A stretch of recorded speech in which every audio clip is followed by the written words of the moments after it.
Okay, good evening. This is a special meeting of the Mount Healthy Board of Education in compliance with the Ohio rules for having public meetings during the pandemic.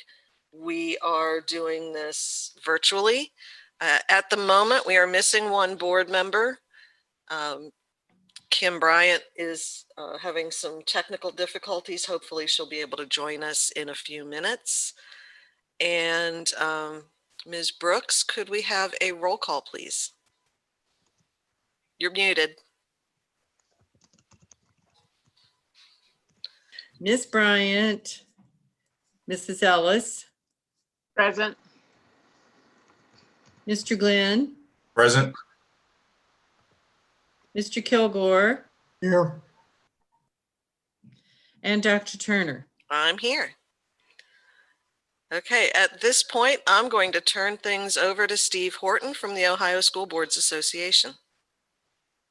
Thank you, Dr. Turner. I appreciate you guys getting together and meeting with me. I look forward to these kind of sessions. This is our follow-up to the superintendent search that brought Dr. Hawkins to the district. And so this is an important next step for all of you as a leadership team. It's always my goal to try and improve or maybe set the stage for a great relationship that we hope is going to last for a long time in Mount Healthy, at least a year, right? But at any rate, I'm going to share my screen now, and then we'll get started.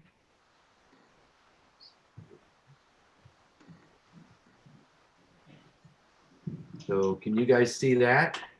Let me bring you over where I can see you. So just a little bit of discussion about these sessions. This is among, if not my favorite work that I do with OSBA. It's the opportunity to meet with boards and engage in what I certainly hope will be fruitful discussion for all of you. And like I said, set the stage for maybe better working as you move forward. So let me talk a little bit about kind of expectations. Hopefully, there we go, that I always consider this, as it says, a golden opportunity. I had a conversation with a fairly new board member last week, and one of the things he was talking about was the inability for boards to actually get together and just talk, get to know each other better, understand each other better, have an opportunity to share that's not wrapped around a meeting agenda. His complaint, and I think it's a valid one, is that it's really difficult for board members to be able to get together and really have sufficient time to discuss and fully vet and understand during a normal regular meeting agenda and discussion time. And a lot of times that's why meetings go for a long time, because there is a need sometimes to spend that time together. So this is an opportunity to kind of bridge that gap, to get away from your regular meeting agenda and to be able to talk, openly discuss. So my hope for tonight, and I'll have to admit, this is the first one of these kind of sessions that I've done virtually. I mean, obviously we've done a lot of things virtually, but this kind of session is something we obviously typically do in person. But I think the opportunity is still there, as if we were in person. So I hope that we treat it that way. I want you to, as much as possible, unless you think you need to, keep yourself unmuted. So if you have a thought, if you have input, answers to questions I might be asking through the night, jump in there. Join in the conversation, please. I want everybody to be involved in that, and hopefully Kim here very soon. So that is one of the first things I would say about tonight and our time together. I will share with you also that one of the things that makes a session like this successful is the ability to really listen, honor what each person is saying, consider what they're saying. And then I have a very singular goal for any session like this. And that is that you leave tonight feeling like you're a better leadership team because of it. That's what I'm looking for. So if I can talk to any of you following this and you can say, yeah, that really helped. We feel like we're doing work together better. That makes it for me. So I want that to be the goal for all of you. And then here's a statement that I'll make that I heard a board member say earlier in the year, and it stuck with me. And this was a board that was really struggling. They were not seeing eye to eye. They were having trouble with civil discussions during board meetings, sharing ideas. None of that was really happening. And one of the board members said, I think what we're missing is, hey, there's Kim. I'm gonna let her in real quick. That he said, I think what's missing for this group is listening with the willingness to be influenced. And I love that statement because what it really means is you're listening to each other, not for the purpose of crafting your comeback or your next statement or your next bullet point. It's for the purpose of trying to understand where the other person's coming from. You could be on completely opposite sides of an issue, but still listen in a way that allows you to seek to understand and have a better idea of what somebody else is thinking or talking about. And we'll get into that, quite a bit of that as we get into tonight. Some thoughts around that and strategies for allowing that to happen freely as a governance team. So I'm going to kind of start the whole thing and just share a little bit about me. I don't think there's any surprise here that you guys know that I have a kind of a long time tie with Mount Healthy, the community of Mount Healthy. I actually came to Mount Healthy when I was a sophomore in high school, or starting my sophomore year when my dad got the job as superintendent in the district. I've had a couple people ask, how did you end up as a board member in the same district where your dad was superintendent? And I said, well, it's kind of a long story, but yeah, I did end up back in the community and valued the time that I had as a board member there. But it was at that point that I got introduced to big city life because I came from Eastern Ohio, a very small kind of rural hilly area, very blue collar. So moving to Cincinnati for me was absolutely a culture shock. I went from a building that was, I think, 800 students total, grades 8 through 12, and moved into a building at the time that was, I don't remember how much it was. I was thinking like 1,500 students, maybe, and it was 10 through 12. So that was quite a new world for me. I remember we squeezed our family into a tiny little ranch house in Forest Park. And then we were squeezed in there because the house that mom and dad had bought in the area wasn't ready for occupancy yet. So we lived there for a few months. It's a time that we still talk about as a family. Suffice to say that, I am son of a superintendent. I make no apologies for that. And in fact, it's been something that I value greatly just because I learned so much about public education and the work that I do now. A lot of it came from my experiences growing up with a superintendent who just, I don't know, about 3 years ago decided to retire after 60 years in public education. I guess he decided that was long enough.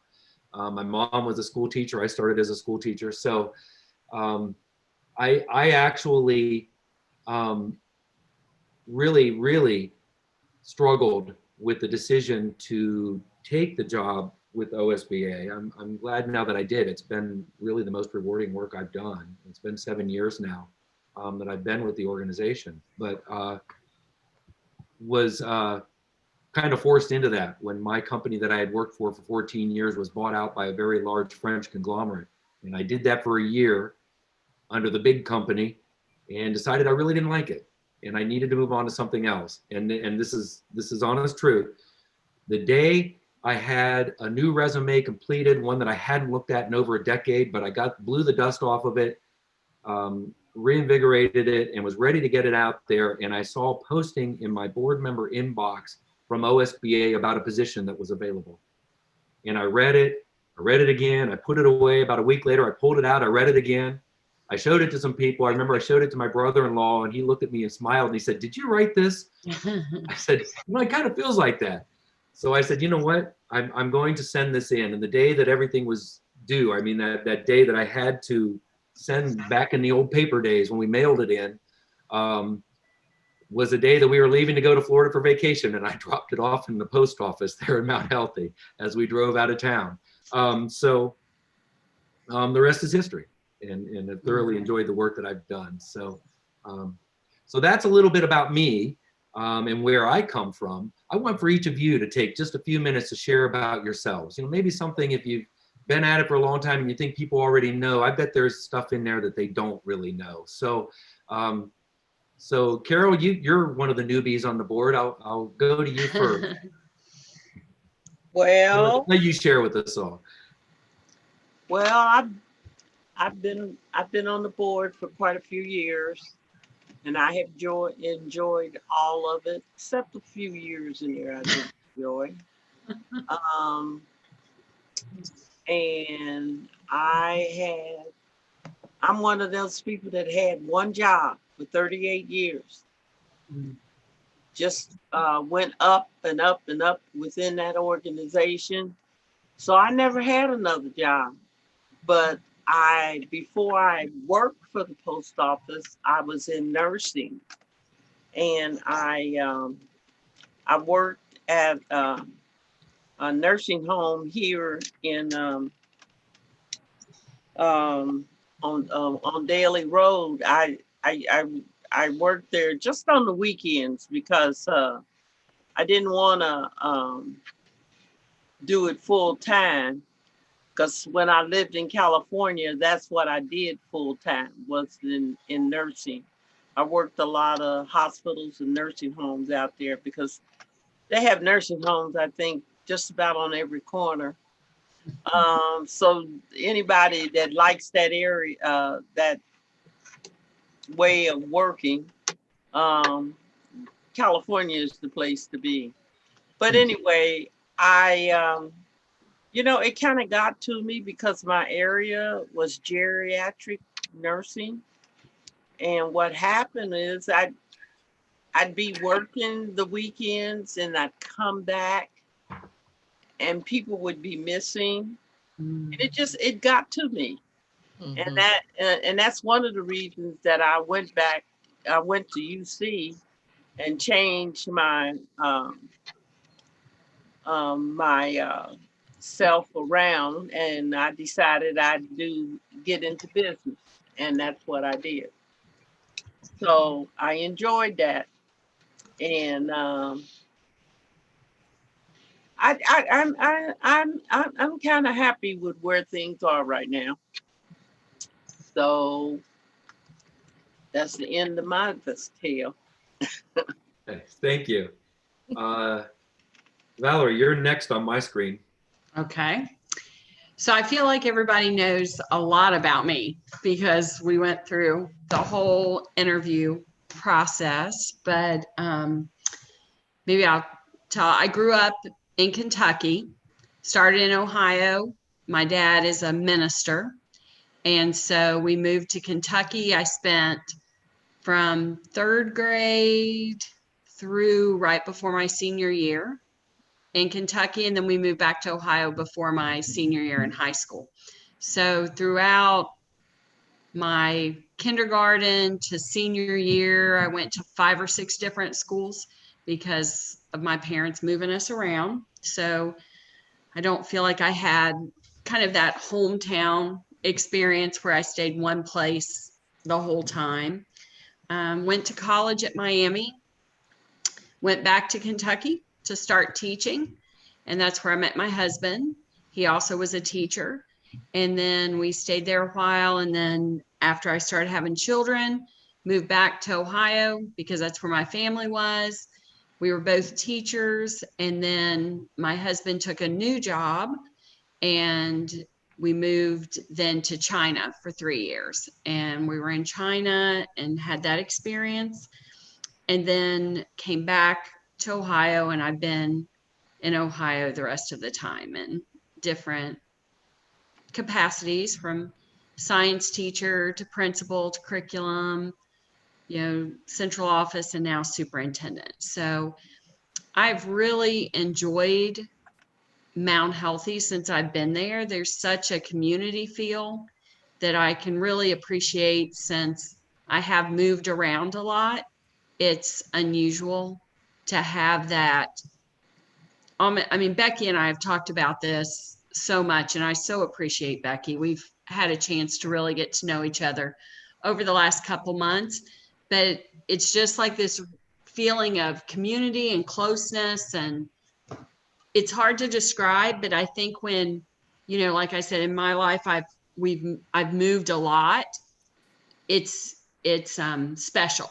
So I've really enjoyed not only the school aspect, but just that feeling of welcoming and the spirit of the people of Mount Healthy since I've been there. So that's a little bit about me. Thank you. You're welcome. Becky, you're next. I think everybody's heard way too much about me over the Not true. I years. don't know anything about you. Oh, don't. Yes, I was, well, let's see. I had parents. I wasn't born under a cabbage leaf or whatever. Anyway, I came to Mount Healthy in 1979 as a treasurer. At first, the first 4 months were as assistant treasurer, and then became treasurer in January of 80, and worked with Steve's father, Dean Horton, who was superintendent at the time, and also worked with Carol on the board, and our dear friend Don Wolf, who's no longer with us. And it just seemed like home for some reason. As a matter of fact, when I would talk to my parents and say, well, we're doing this at Mount Healthy and that at Mount Healthy, and my mom said, well, you ought to just live there, you just seemed to like that better than your hometown. But I left for 9 years and was in Butler County, and then I came back because Don called me and said, why don't you come home? So I've been there ever since, and it is, as Valerie said, as we have talked, it does feel like home. And there are so many ties now to different people. And as also, Valerie and I have truly bonded, and we have worked well together. I'm so excited about that, and I thank the board for that. So, and I was at Steve Horton's graduation. Oh. I was going to point out that I was a junior when you came to Mount Healthy. That's true. That's true. That's real funny. Haha. But he sang this wonderful song at graduation, and even my ex-husband said, wow, that was fantastic. So a little plug there for you, Steve, and not for OSBA, but that you're a great singer. Thanks. That's it. Thank you. Julie, you're next. Okay, I disobeyed your orders and I was muted, but now I'm not. I'll say Mount Healthy feels like home to me too. Oh wait, I live here. I've lived here since 1982, but my husband's a graduate. His dad's a graduate. I believe his grandfather was a graduate. My kids are 5th generation Mount Healthy students. So I'm here by marriage, but it's a great district, and we have great kids. About me, let's see. Well, I've been on the board for 7 years because somebody left 7 years ago and left a vacancy. I wonder who that was. Yeah, they Yeah, I told don't me I had know. to. It was the person who said, oh yeah, it's not much work. Don't worry about it. But I teach at UC Blue Ash, and education is where I've been for years, either as a student forever, as a substitute teacher for a couple of years, teaching now on the school board also. That's just, to me, that's the most, or at least one of the most important contributions that anybody can make to our society, is to help young people get an education. So I'm just really happy to be able to be part of that. And let's see, I think that's all. Thank you.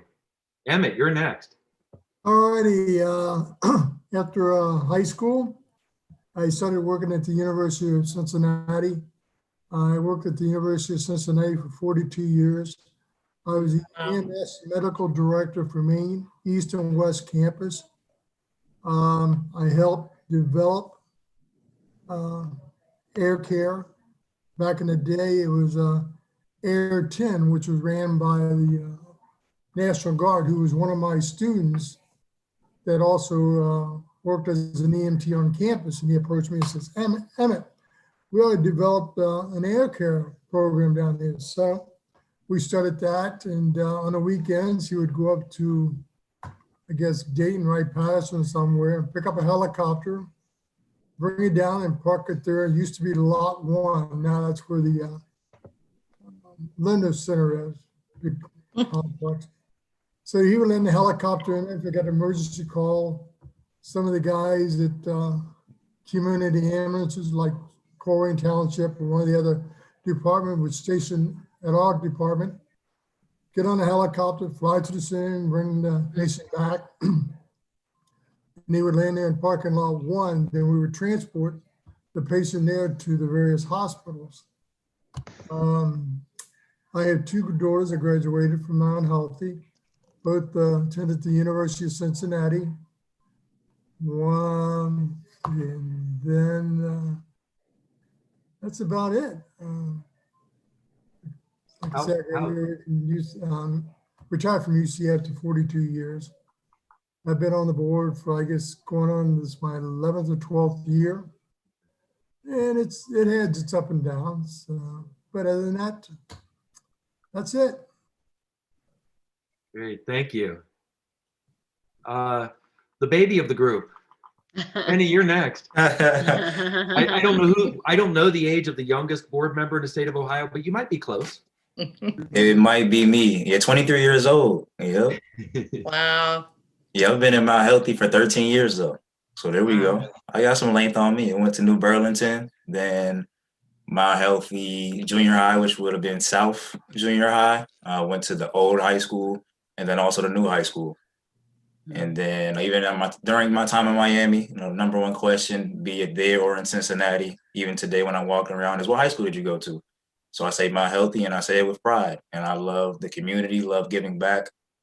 Definitely love talking to the kids that are currently in high school or those that recently graduated, whether that's me individually speaking to them or bringing back alumni and business owners to let them know, how the world is after high school, how important this time frame is for them, and just love that aspect. So being on the board allows me to expand that arena and being Mount Healthy on a deeper level. Wow, thank you. Yeah, it takes a lot of pride or a lot of courage to make that decision to run for a school board. So kudos to you for doing it at the age of 23. Thank you. Kim, are you here? Yes, I'm here. Yay. I'm with my grandson who is giving me a time and a half. He told me to let everyone know his name is Noah. I guess I'm on my second term with being on the board. I am a Mount Healthy graduate. Actually graduated with Steve. We were in the same graduating class. I worked for Kings Island during high school and college years, and which was pretty normal. A lot of my friends did that at the time. Went to Ohio State and UC, and worked in child nutrition for probably last 30 something years. And with COVID, I've been unemployed since March. So we've been doing the grandma thing. That's it. Mhm. Wow. Thank you. Thank you, everybody, for sharing. I appreciate that very much. It's really the start of what I hope will be a lot more discussion tonight as we go. So here's what I have on the agenda for the things that I'm really hoping we get into.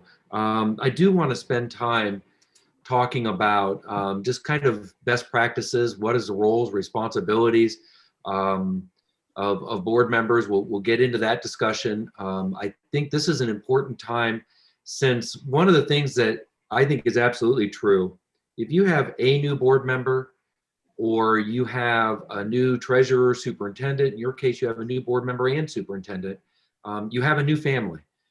Some new people have come in. It changes the dynamic of the work that you do. It changes the nature of communication. So this is a good time to talk about communication and to talk about strategies for making sure that your communication is the best that it could possibly be among the entire leadership team. I want to get into important discussion about chain of command. You hear that term all the time, stay in your lane. What does that mean? So I want to get into that topic. And then the last one, probably the one thing that a really effective board cannot operate without, and it's not just the board, it's the board, treasurer, superintendent relationship, and trust.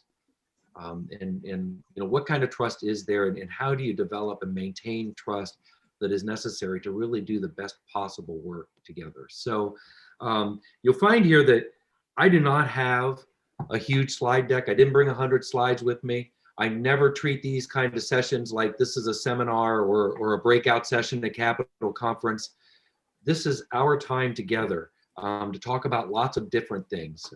So really what I have here is to spur that along, share whatever information I want to share, but really to facilitate the discussion that happens among all of you. So with that said, I'm going to kick it off with I think an important question that everybody needs to consider. It's one of the things we always ask. It was something that I asked of the board when we started the superintendent search, in fact. But just from your perspective, what are the things specific to Mount Healthy City Schools that you think are the biggest issues? You know, what are those big rocks that you guys are facing that you need to work on? I'll open that up to you. One of the things I'm going to be doing here is collecting the things you say during this time together, because I will put together a report of the evening from my perspective as a facilitator and feed that back to you, along with some other resources that we'll talk about tonight. So, so that'll be coming your way following our time together tonight. So I want to kick it off with that first question. What are the issues?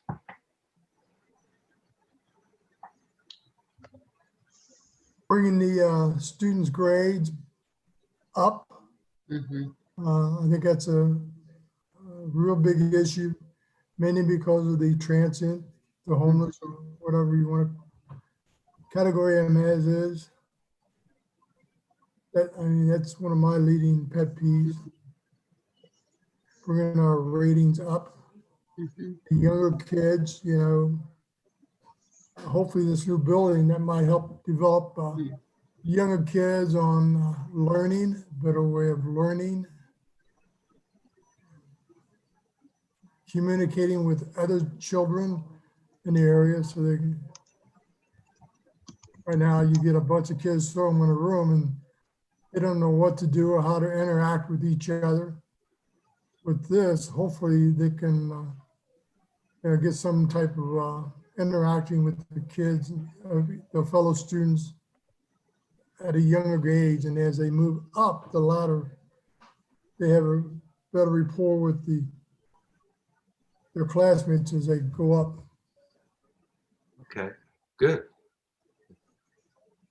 What else? I would say, I mean, a pretty obvious one for our district is that we have a lot of economically disadvantaged families, a lot who really struggle. We have parents who work 2 and 3 jobs, a lot of single parent families. Yes, we have a lot of turnover among our students because people move in and out of the district, and all of those things are just incredible challenges for our students to try to overcome. Even if they want to, even a student who's very driven to do well academically is going to have a difficult time with those kinds of challenges. And as we probably all remember from our younger days, a lot of students are not all that driven academically when they're young. They don't realize how important some of this is. So I think those are the challenges that we have. They just have so much standing in their way.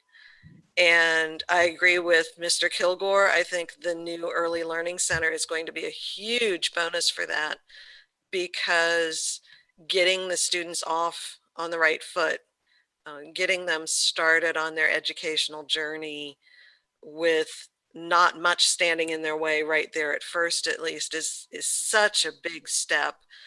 So, but you know, there are other things too, dealing with, we have a high special ed cohort, a lot of homeless kids, a lot of kids who move in and out, kids who move back and forth between one parent and the other, or both parents and grandma. They just have so many things that are roadblocks for them. And I really appreciate the way this district tries to get rid of as many roadblocks as we can. And I think we've been doing a pretty good job of it, but we can do better. Okay. Yep, one of the issues I would say is preparing the students for life after high school, just be it that a lot of them tend to be oblivious to the options that are out there, or even the world that is available to them, whether that be them not ever traveling outside of Cincinnati or knowing what goes on outside of Ohio, or even just the career options available to them. You know, a lot of them think, oh, I have to go to college or I'm a failure, or I have to play sports in order to get that college scholarship. And there's many other options that you get to choose from. And where you are right now, you have the alumni base as well as the teacher support in order to get you to where you want to be. It's a matter of letting them know that it's possible. A lot of times, I mean, you don't know what you don't know. So we can put it on them and blame them. Well, you didn't ask about this. But if you don't know the questions to ask, then you just stay in the unknown. Okay, good. Well, I'll jump in again, building on that. You know, a lot of our students, their parents didn't go to college, and so they've heard about college. They know it's important to go to college. They don't always know exactly what that entails. Mm-hmm. I remember a staff person telling me that they were at the college fair probably 6 years ago or so, and somebody came through the line, and this staff person asked this student, where do you want to go to college? And she said something like, I don't know, Walnut Hills or something like that. And clearly this student didn't really understand what college is, where you find them, how you get into them, what all that. I think when you're dealing with a population where a huge number of our students don't have that family background of college, it's a really unknown territory for them. And just like Mr. Glenn said, there's also this societal pressure that you have to go to college or you don't stand a chance. And that's also not true at all. There are so many other directions they can go. So I agree. I think making sure that they know the options and can see a path ahead of them that makes sense to them. Mm-hmm. You know, in the short time that I've been in Mount Healthy, I would agree with all of the things that we've heard so far. One thing that I would really like to see is the culture move from a reactive culture to a proactive culture. And what I mean by that, because I think some of the turn in leadership, the turn in a variety of different things, people are used to being very reactive, like not really checking to see if the seniors are on track to graduate until they're seniors, instead of starting in 9th grade, dealing with each grade as it goes through and kind of setting up some of those procedures. So if our students are on track, then we can do the things like Mr. Glenn was talking about, start really developing, where do you want to go? Let's go look at colleges. Let's look at careers. Let's look at a variety of different things, and having those stability and procedures so that we can, like Mr. Kilgore said, start focusing on, we're not just going to meet the minimum, we want to do great. I will say that I've been really impressed with the work that was done with Jana and her team. Jana was over elementary ed the last few years, because I think the Striving Readers Grant work over the last 3 years is going to have amazing results for that group of children. And Jana was able to get the grant again for the next 3 years. So you take a student who is in 1st grade, they're going to have intensive help in literacy now from grade 1 to 6. So with the Early Learning Center and the different things, I think that we are going to see really amazing things happen. But that's just, trying to develop the stability and leadership and getting that culture where people are okay with looking at things long term instead of thinking that everything is going to change every. Right. Thank you. What else?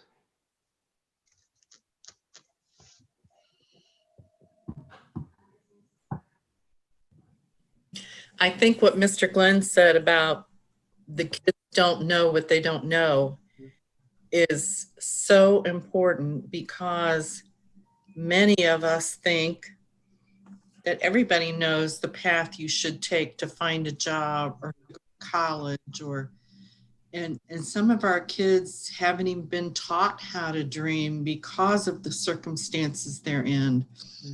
What's their future going to be like?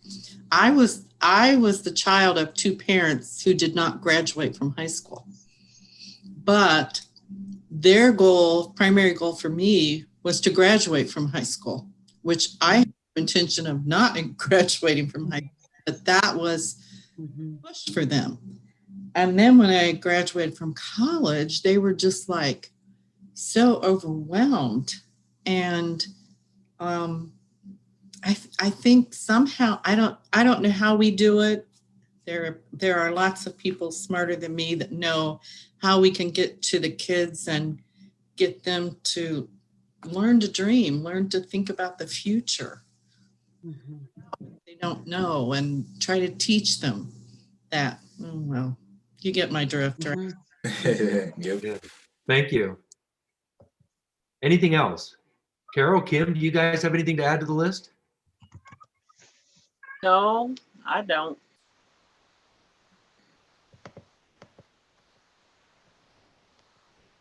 Okay. I think the influx of students coming in and out of the district and turnover of staff also is an issue that make things difficult for us as a district. And one thing that we've talked about as a group before is wanting more diversity, especially among our faculty. We are a majority minority district, and our staff doesn't reflect that. And that's not because we haven't tried. Not a lot of minorities go into teaching. If you're looking to really make it big in the world, well, teaching is probably impactful, but not profitable. So it's hard to get people to go into teaching or to think about teaching as a career. And we've talked, Dr. Hawkins and I have talked about some ideas for trying to groom the next generation of teachers who can come into Mount Healthy and help inspire our kids, because if they see teachers who look more like them, then they do start, I think, understanding some of what is open to them and what's available to them. I would also add, right now, one of our biggest issues as a district is the same issue facing every district in the country, which is, political division, a worldwide pandemic, economic issues. Probably a lot of our families, the parents have lost jobs. The students some of them are learning remotely. All of the upper grades right now for us are learning remotely. There's anxiety about getting sick or about getting a family member sick. There's anxiety about family finances. There's anxiety about race relations in this country. I'm sure that our students are facing a level of mental stress that, even a year ago, the average student wasn't facing. And that's not just us, but it's something that as we move forward, we need to really be zeroing in on that too, and making sure that we're dealing with the kinds of things. I mean, long-term stress is not healthy, and it's not conducive to being able to learn anything. It's hard to concentrate when you're completely stressed out about everything going on in the world. So, that's not unique to us, but it's another thing on top of the other challenges that we have to make sure that we don't lose sight of. Good. Agreed. Mm-hmm. Yeah. Before we move forward, I know that Dr. Hawkins talked about how we have to be more proactive, and that ties into the illusion of time. So when someone enters high school, they're given the facade that you got 4 years to figure it out. Right. Like, Mhm. no, you really don't. Because say Right. you do want to go to Diamond Oaks or Great Oaks for that matter, you have to make that decision in the 10th grade. So that's Right. a year from now. And then I know Yeah. a lot of alumni that ended up saying, I should have just went to the Oaks, because they end up going to Fortis College and getting certifications that they now have to pay for that they could have gotten for free if they would have Right. made that decision 3 years prior. Right. And then just showing them the importance of each year, your grades. So I don't have to worry about grades until junior, senior year. And it's like, no, the college is going to look at your foundation and moving forward. That is a solid point. Mm-hmm. I love the phrase illusion of time. That's so true. So true. Yeah, I've heard about students who, I've talked to students at UC who have said, sometimes I'll ask students, why did you end up at Blue Ash, which is a branch campus. We're open enrollment. There are very few restrictions to getting in. And I've asked some students, how did you end up here?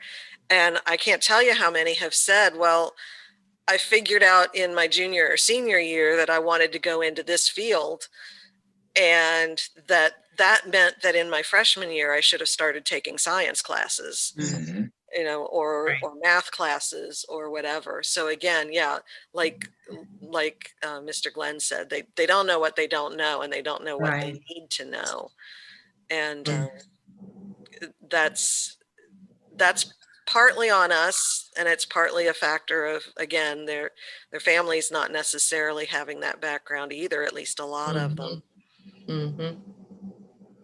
Very true. Good. Anything else?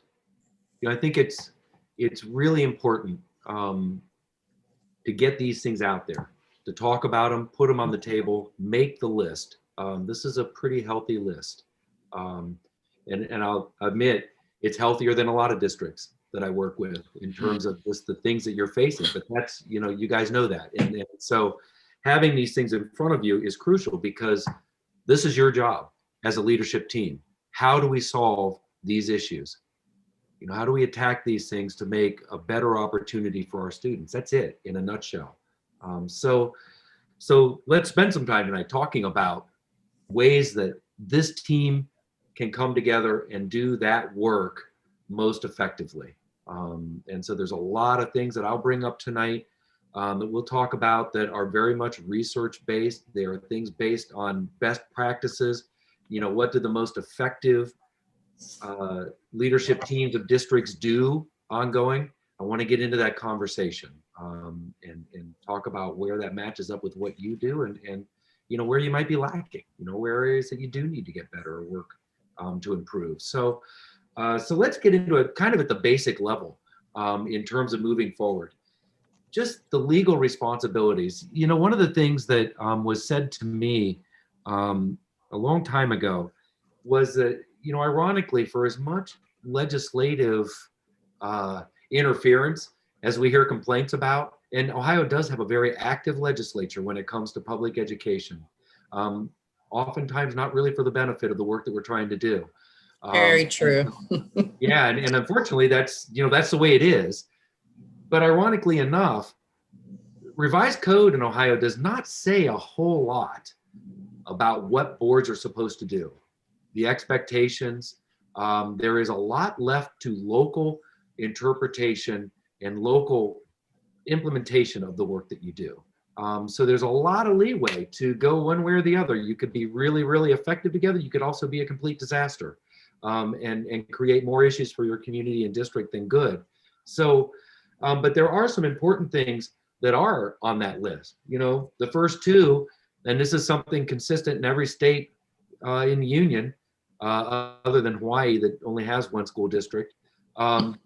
And that is that you employ and evaluate a superintendent and treasurer. Revised code's very clear. Every district has to have a superintendent and a treasurer, and it is the board's job to hire that person. As you guys know, having just gone through that process and putting a new person in place. But this is hugely important to the work that you do. You know, we always say that decision about your CEO and your CFO are your most critical decisions. And that's true, because those are the people that you're putting in place to lead the district. But second to that is the evaluation part.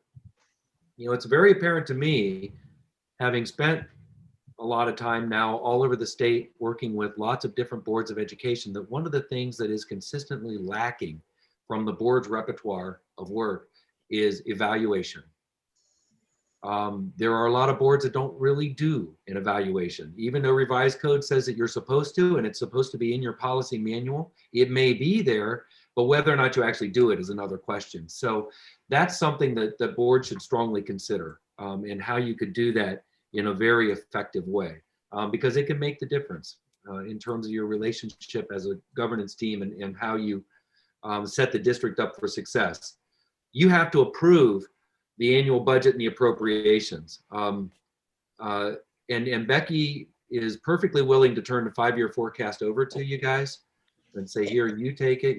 Yes. I mean, it absolutely is. It is the job of the treasurer to do that work and to present the budget, but it is the board's job to approve it. It's not official until you actually vote on it. And that is also an area that's worth talking about to every board that I get together with. Because the question is, how well do you understand really what's in the budget? How well do you understand where the funding is coming from? How are the assumptions made? How are we appropriating the money? And you know, are we really being effective in the way we're appropriating it? You know, those are all valid questions for the board. Those are governance level questions that are important to, you know, it shouldn't matter how much a 3rd grade teacher spent on curriculum from a 10,000 foot level, but where the money is being used in the district is absolutely a huge area of concern for the board. And it's something that you guys should all be familiar with. You know, ironically enough, I have a father who was a treasurer and worked for 25 years at ODE in their fiscal oversight department, and is extremely literate about school financing and funding. I am not, or was not. When I became a board member, that was a steep learning curve for me. Spent a lot of time with him learning, but the important thing is to spend time immersing yourself in that area and understanding what's there. You know, that is a hugely important part of it. your job to provide safe and appropriate facilities. You know, it doesn't just mean are the students safe from outside intrusion, are they safe inside your facilities? Do they feel comfortable? Are they in a situation where they're nurtured and they can learn? You know, those are important questions for every board. And do we have space that adequately allows for the learning that needs to happen? You know, I applaud you guys in making that decision to move forward with that early learning center. As you've already alluded to, where is an area where you can make a huge difference for your students? That's a biggie. And undertaking that is a big deal. You have to make sure you have the finances to operate the facilities, and to pay your people and all of that goes into it.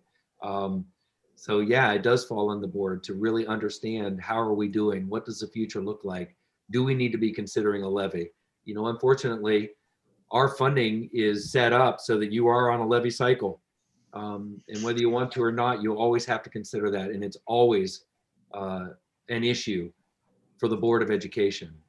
So, you know, I mean, those are the things that, you know, where the revised code is very clear. These are your responsibilities. These are the things legally you have to be in charge of and oversee.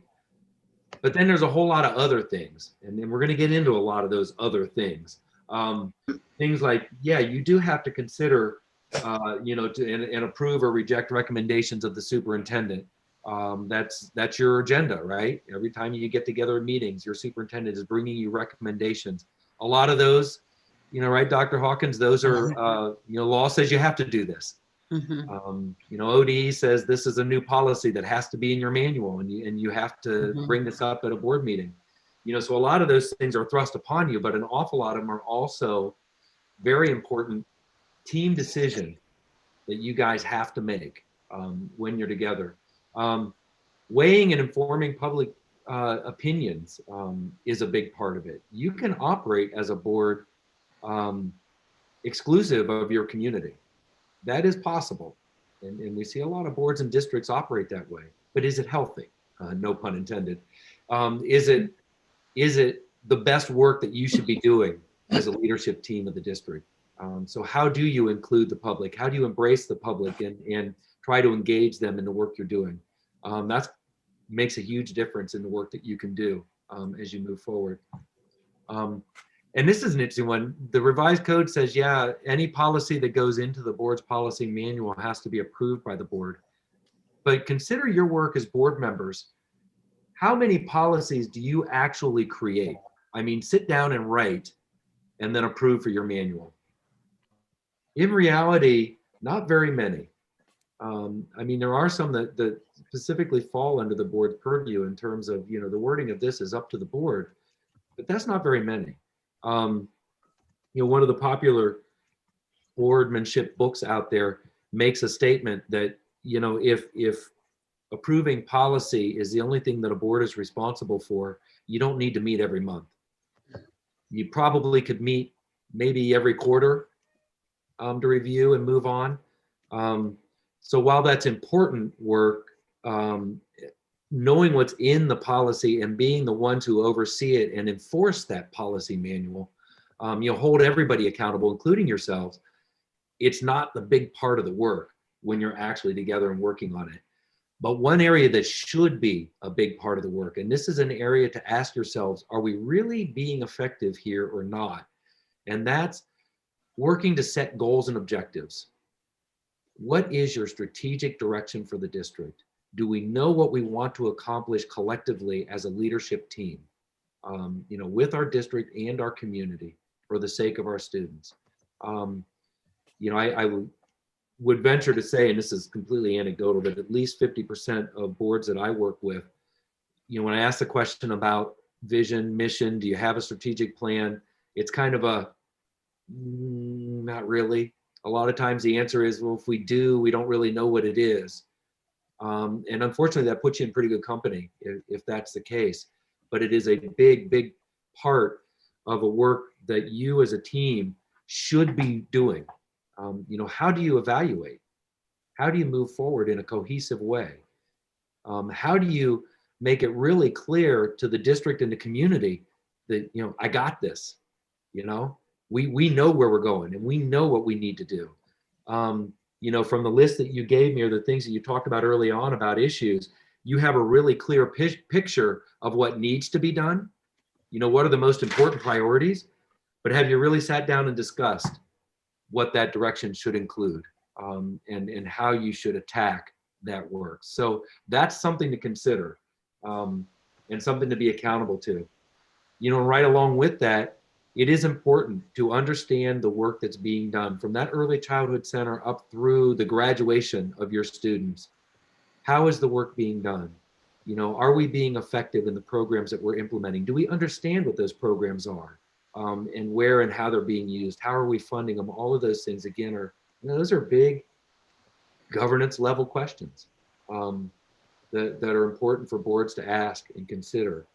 So there's some bullet points for you right off the bat about the things that are important that should be in front of every leadership team in the state. And interestingly enough, this is something that fascinated me from the very beginning of my work with OSBA. We work with a group that we call trainers. It's actually an extension of NSBA, the National School Boards Association, but it is actually a conglomerate of 38 of the state school board associations. We have conferences where we get together every year. It's a big deal, well, until the pandemic hit. But we also meet on a regular basis, like every other month, you know, just to talk about what's happening, what are some best practices, what are some things to consider from our approach to the work. And it always amazes me that the issues that boards grapple with, the issues that we work with on an ongoing basis with boards of education are the same. I don't care if you're in Alaska, Kansas, Texas, it doesn't matter. Those issues are the same across the country. And the expectations of school boards is also consistent across the country. So, you know, kind of the bottom line is either you do the work really well together or you don't. And the issue with not doing the work well together is we have seen dysfunctional or poorly functioning boards absolutely tear communities apart. And if you talk about Mount Healthy as home, you know, a community that you love, consider that. You can absolutely destroy your community with the work that you do together as a board. That's a big thing.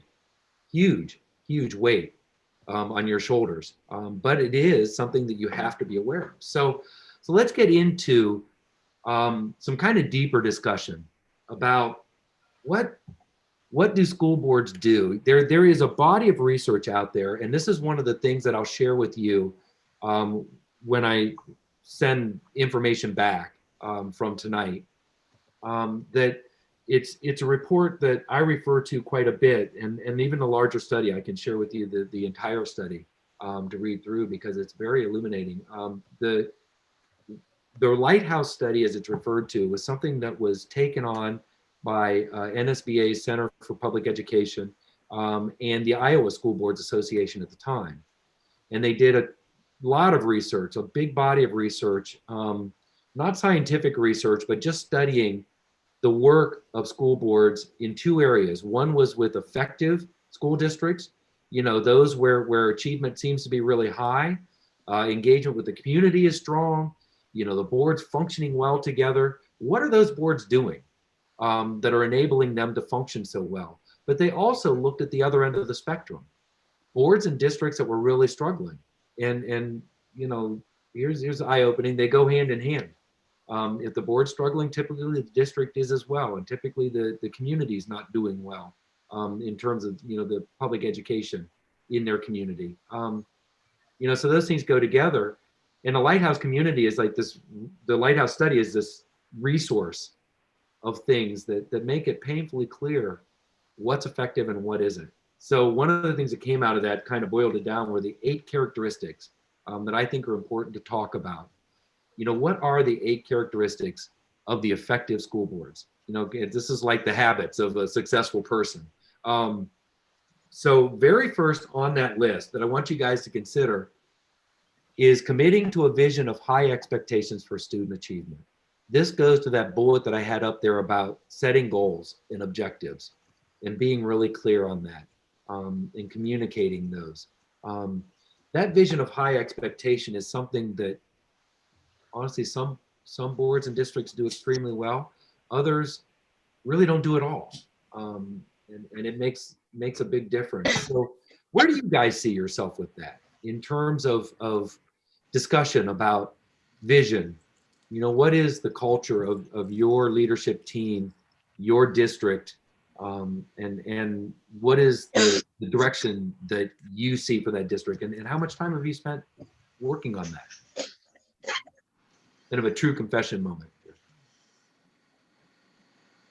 I'll throw it over to you guys.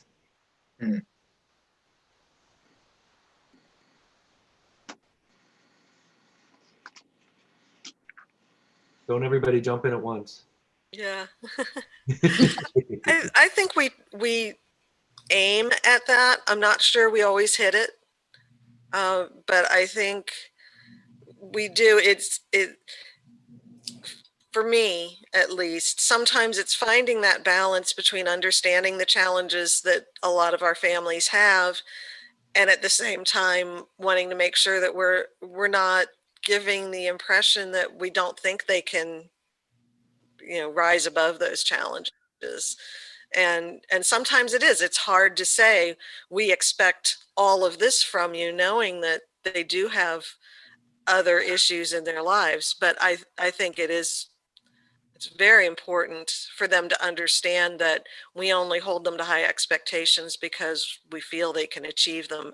I'm not sure we always succeed at that, but I think we do a decent job of wanting to succeed at that. Do you feel like you have a clearer picture of a strategic direction for the district? That's really what this point is talking about.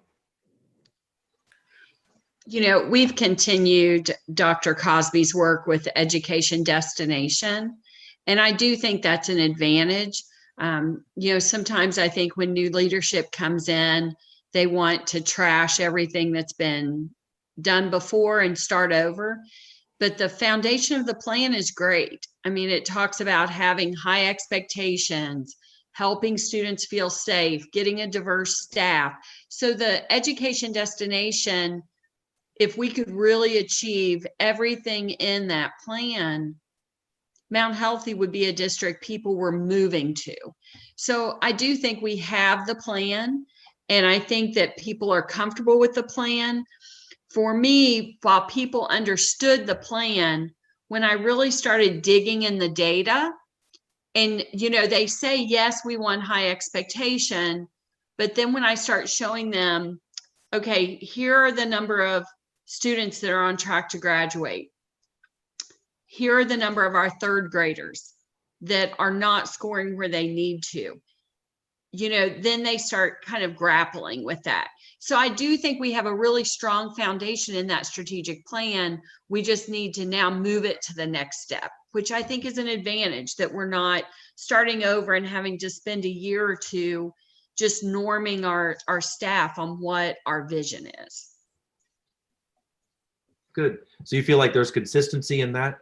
I do. And again, I'm new, but Becky would probably, she's been in the schools. I see, posters are up when we talk about it. People know what we're talking about.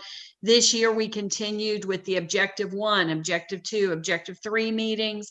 So all of that was part of the culture, and we didn't stop that. Becky, what do you think about the Education Destination? I love it. Like you say, the foundation is great.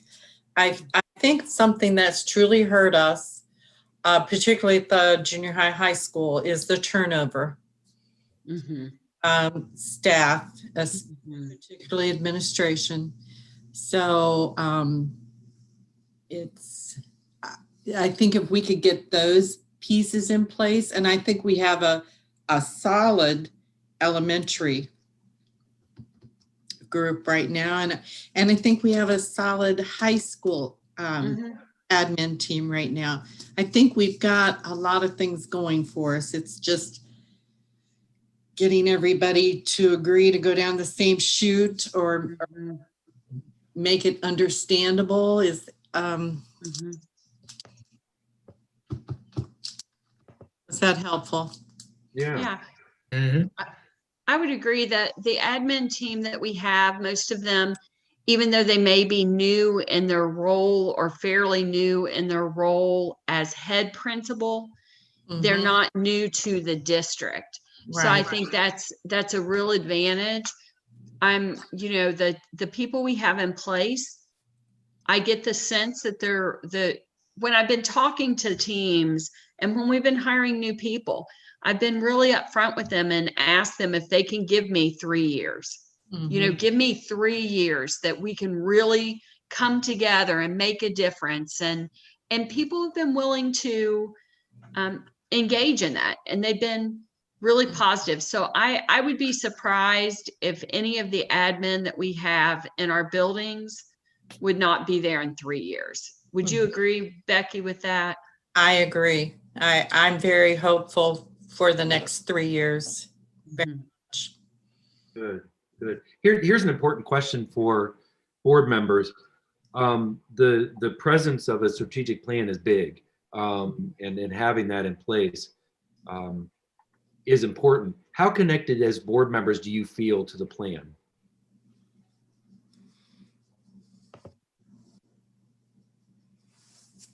Well, I'll say I was on the committee that helped come up with the strategic plan when Dr. Cosby started it, and I was on some of the subcommittees moving forward.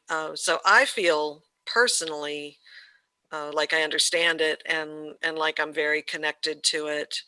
Obviously, everything kind of went kerflooey with the pandemic, but up Mhm. until that point, I felt like there was a good team working towards those goals and that we understood where it was we wanted to go. At first, we had a bunch of subcommittees, and then Dr. Cosby's last year at the district, we said, okay, which one is going to be our priority now that we've got a few working? And so we chose one, and that was going to be the main focus.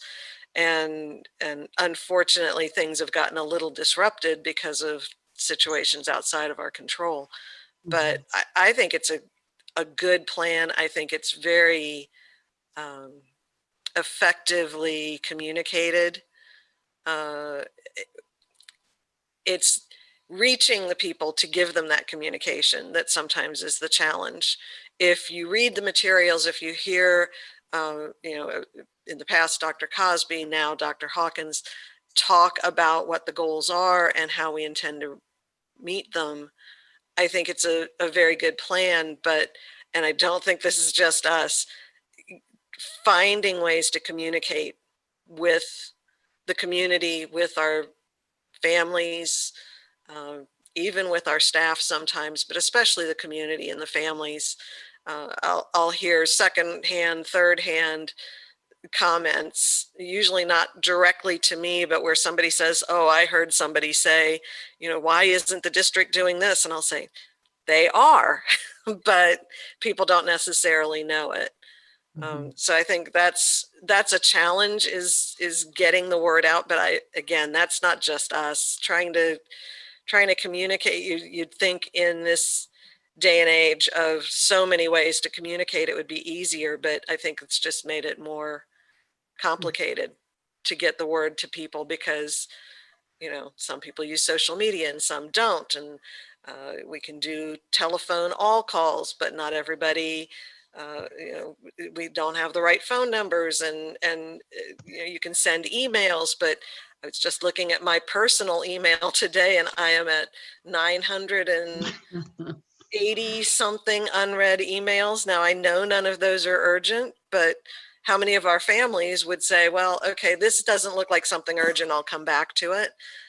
So it's that communication bit, which actually became the main focus when we ditched the other subcommittees. It was community communication and engagement, and getting everybody on board, we decided was basically the direction we needed to go. But it's a challenge. Yeah, it's a lot of heavy lifting, isn't it? How about the rest of you board members?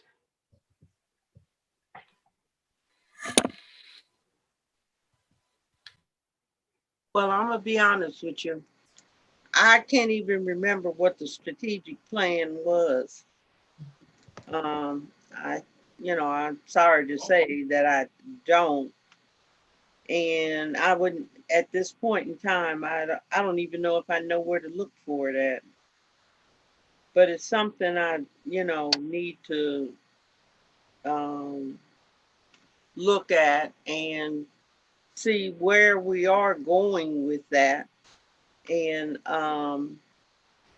if it's something that we could all have a little input into, Mm. seeing as I don't know about the rest of you, I don't, I don't know how much of it you have read or seen, and whether, there should be some input from us. But, you know, um,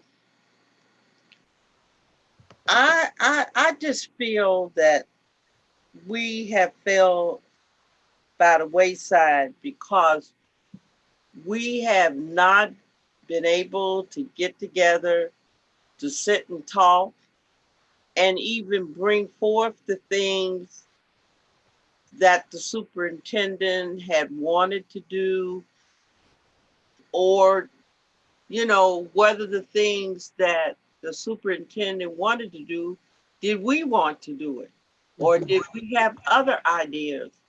And I for the past 2 or 3 years, it was not conducive to be able to talk with each other. And I'm gonna tell you, it gave me a lot of days of a headache and being upset over it, because we weren't able to communicate like before. Okay, I know maybe we shouldn't look in the past, but that had a lot to do. And I'm gonna tell you, I shut down on a few things just because of the situation that was going on with the board, because I was very unhappy, and so I really would like to get myself back involved in what we should be doing as a board again. Um, I hate to say it, but that's where I stand right now. And I would like for us to have times when we as a board can just sit and talk about different issues that the superintendent or the treasurer brings to us, and we can sit down and have a civil conversation about it. And in the past, that had got away from us, and that's the way I feel about it. And that's important enough. That's great input, because if you're going to get to the first point here about committing to that vision of high expectation, you have to be able to do that as a board.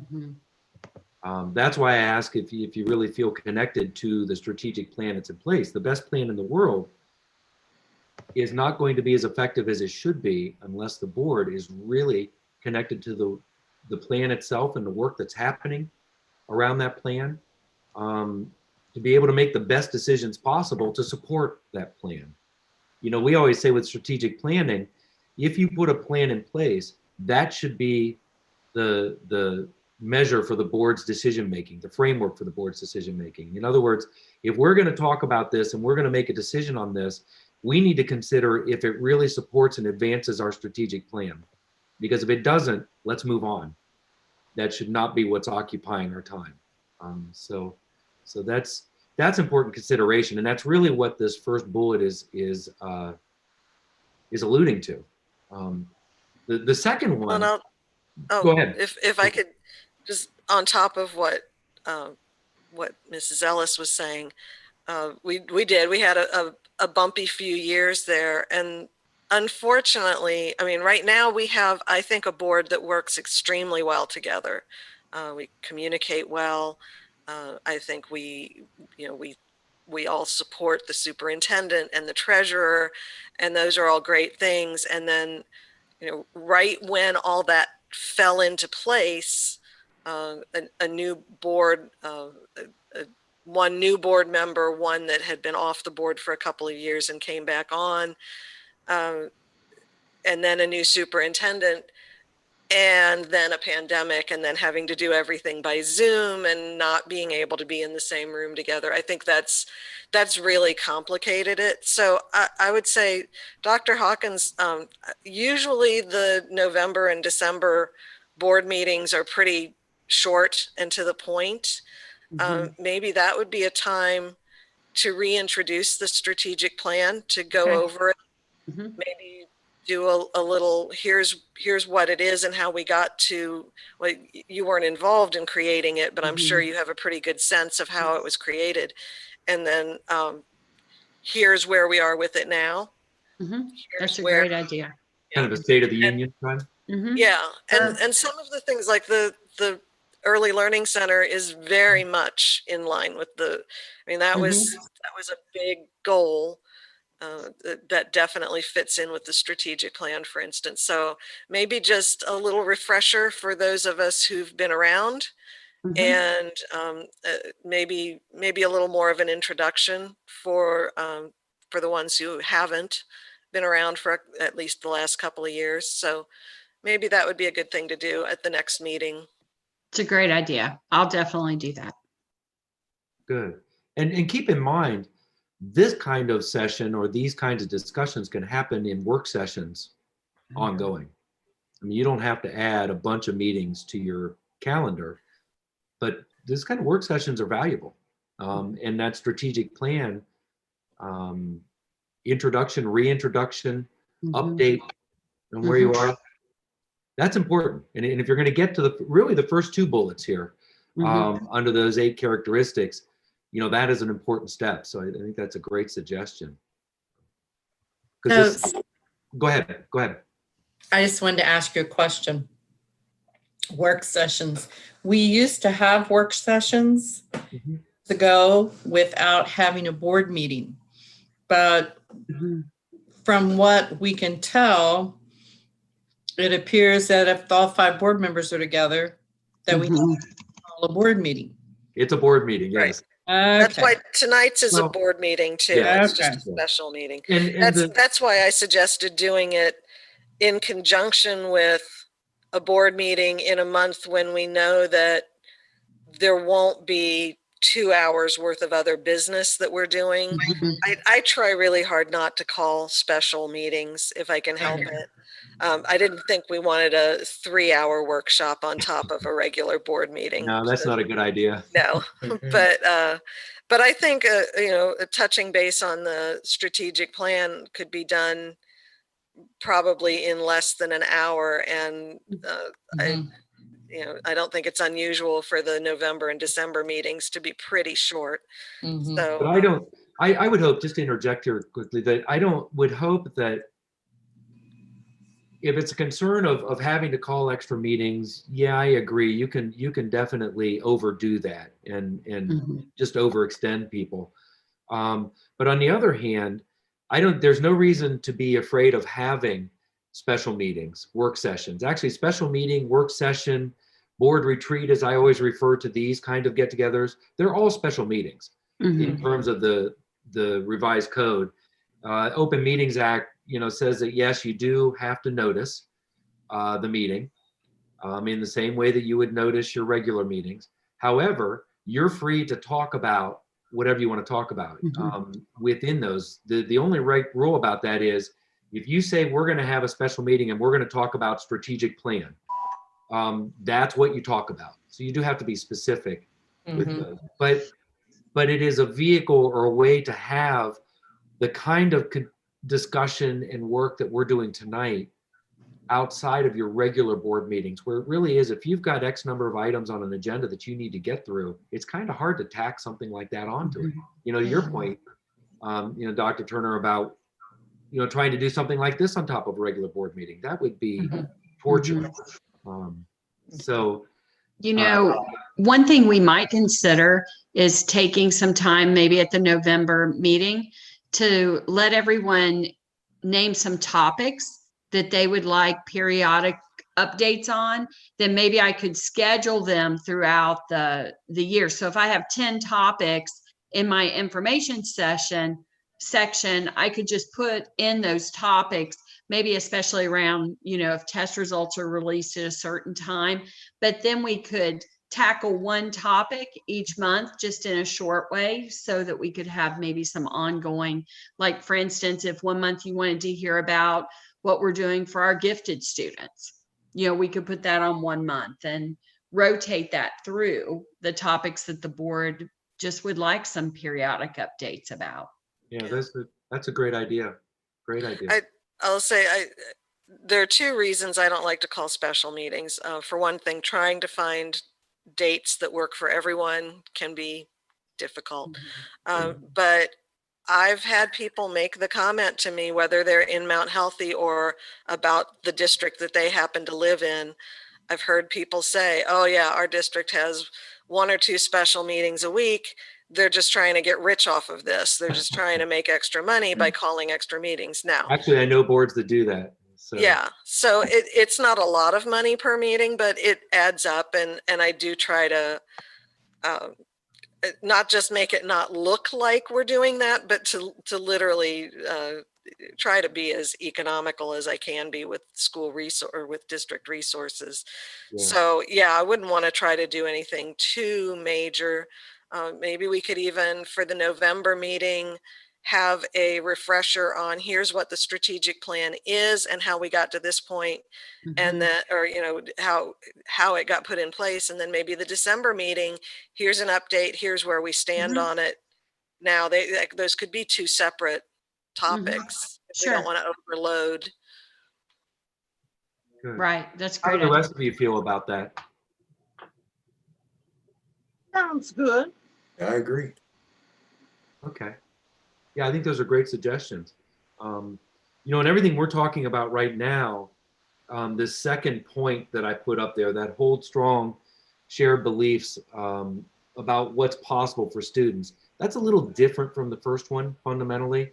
You know, the first one talks about your vision for what you want the district to accomplish. And that one's a lot about, you know, setting the culture and making sure that that culture is there, that you can achieve that vision. But the second one, you know, a couple of you already alluded to, expectations. Do we believe that, you know, even though this child comes, we know from a homeless environment, that that child has the capability of learning. If we put him or her in the right environment, nurture that child in the right way and provide the right opportunities, that child could learn just like a child that comes from a very wealthy home. You know, that's really what that's speaking to, because one of the things in the report that I'll include about this study, you know, there are statements made by board members about, you know, to the point, well, what can you expect? You know, look where they come from, that kind of statement. But the most effective boards don't let that be an excuse. It doesn't matter. We can provide an environment where those children have the opportunity to learn. So that really is what that second one speaks to. And if you don't have that vision or that plan in place for how we're going to do that, the second one doesn't really become a reality in the district. So the next point, accountability, remaining accountability driven. What does that mean? We say accountability driven from a board leadership standpoint. What do you think that means? Well, I'll say what I hope it doesn't mean. I hope it doesn't mean just looking at the state report card grades and saying this district, you know, has a D or has an F or whatever. We know that those are incredibly imperfect measurements and don't take into account a lot of the variables that different districts have. But also, you know, we need to, one of the buzz phrases, I guess, these days is be looking at the whole child. And so I hope that it means that we're looking at our students and how we're dealing with our students, not just as a board, but as a faculty, as administrators, everybody in the district, that we're looking at them as whole people and not a set of data points. Mhm. Powerful point. I think the other thing to consider here is we talk about accountability. It means that you as a team own where this district is. You own the successes and the failures and the needs in the district. And that, you know, again, I'll go back to that first list of issues that you provided and that input. Do you own those as your issues? Not for somebody else to solve, but for this team of people to really work on and grapple with. You know, that's a big thing. And that's a lot of times it's really easy, especially for boards of education, to point a finger of blame and say, yeah, but, you know, it's not our fault. The most effective boards own that, and they say, no, this is on us. We have to be responsible for this. And I think that's the biggest part of accountability. If you do that part well, accountability through the organization changes. You know, there's a lot of research around that you know, the whole staff functions more cohesively if they see a leadership team that's willing to really buy in and own the strategic plan and own everything that's happening in the district. So, so that's an important point about the work that you do together. Maintain a collaborative relationship with staff and community. How do you do that?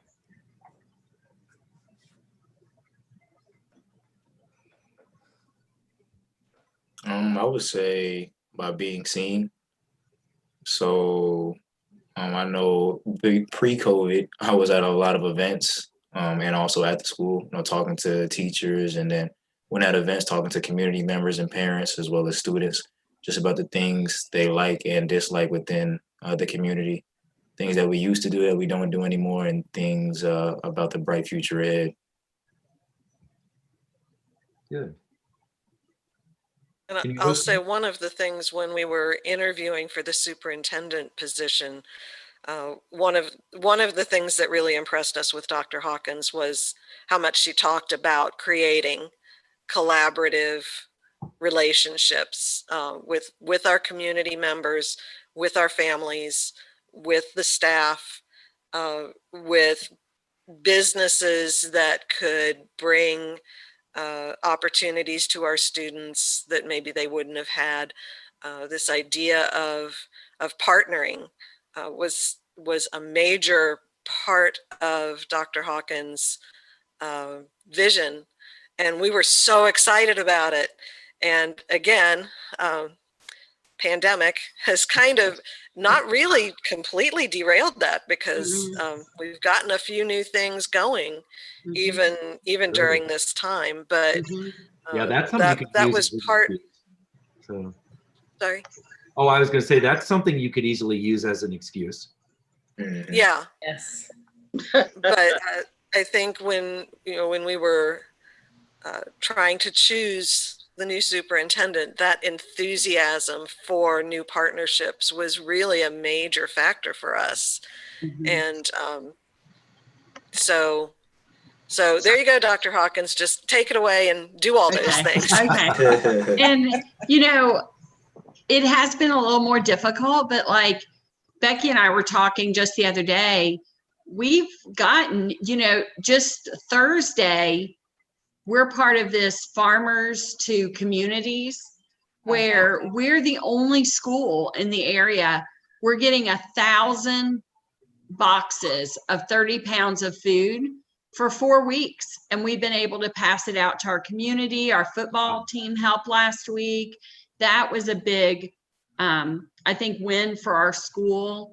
I was just thinking, we've started a partnership with Tecum Farms in Mount Healthy, and We wrote a grant with them that we just found out that was approved. So I think even in this time, we're making some of those steps. It's just a little harder right now. But I think we're doing a lot of great work laying some of those foundations for the collaboration, because that's key. Getting out and being responsive to our community is huge. And that's a challenge. Well, those are exciting things. Those are worth celebrating. Yeah. That's part of it. Celebrate what you're doing. Celebrate. Make sure people know. It's not bragging. It's saying, look, these are things that we're doing, we're working on. People need to know that. The other part of it too is, I'll throw out there, do you listen to your community? I don't mean listen for the things that you want to hear from the community and turn away the things that you really don't want to hear. Listen for the things that you really don't want to hear. I think back to an important relationship I've had is with a person named Darlene Kamine. I know that I think Carol and Julie, you know her. She runs the Community Learning Center Institute in Cincinnati and was responsible for those community learning centers that Cincinnati's put in place. But one of the things she said that I heard in a session was, a lot of times we're afraid of what the community is going to say to us, so we don't ask questions. And she said the key to really engaging, and what Cincinnati Public has done incredibly well, and to make those schools successful, is to not only not be afraid of what people say to you, but to listen and go, okay, it's clear from what we've heard, these are the things that you want. These are the things that we need to work on. How do we create solutions for these and work on these things? And get over that, things that may not be complementary to the work that you're doing or trying to do, but being willing to just listen to it regardless and try to understand, where the needs are. I also heard a gentleman who works for NEA in their research area, and he said that he compared it to a fish bone skeleton. He said what we tend to do in districts is we look at the lagging indicators. Well, geez, our third grade reading scores are not good. We're really struggling against that third grade reading guarantee. So that's where we need to focus. We got to work on that. And he said, what you do is all these little bones that are coming off of the spine, you see all those indicators out there and you're working on those, and you're not looking at the spine itself. What is the systemic root cause of whatever it is that indicator is indicating? And he said, that's a big part of that community engagement thing as well, is getting at where is this coming from? What is the root cause? And attacking it from that angle. So that part of it is easy to kind of overlook or not really get into. It takes a lot of work and courage to go down that road. This is an important one too, and you guys have already alluded to data, and it's very important as a leadership team that you are data savvy. There's mountains of data around public education. There's enough that it's daunting, but what are you looking at and how are you using that data? And is the entire board involved in that? This is kind of goes back to that conversation about connecting with the strategic plan, and knocking the dust off of that. Do you really understand where you're being successful? And we always ask the question, how do you know you're successful? If you are doing well in an area, how do you know it's so? And that's where the data is really important, to really understand that. So digging into that and being aware of that. So I hope when you start looking at the strategic plan and you start getting into the initiatives that are part of that plan and looking at where you are as a district, that you're looking at real data. And together you're evaluating where that success is and how successful you're actually being. So it's not just anecdotal. Or we feel pretty good about this, so we must be doing well. But really understanding where that is. To work with the administrators to align and sustain resources. This is an area where oftentimes boards do struggle. This gets into that, what is your lane and your responsibility question. boards need to understand from a high level where resources are being used, how they're being used. Are we being successful or not successful? How that work is actually being done is what you're hopefully turning over to your superintendent and your treasurer. You know, we've got these resources and we've decided that this is how we're going to use them. Making them work within the district is the work of your two administrators that work directly underneath you. So this is really about making sure that you're aligned with that work, understanding as a team, you know, not individually, but as all of you are on the same page and moving forward. If you do that well, it also goes to that first one about, you know, committing to a vision for the district, because you have a clearer picture of what that vision is and you know, where you're being successful or not successful. Lead as a united team with superintendent and treasurer. Hopefully tonight is a step in that direction, but how do you make that happen? That you lead as a united team?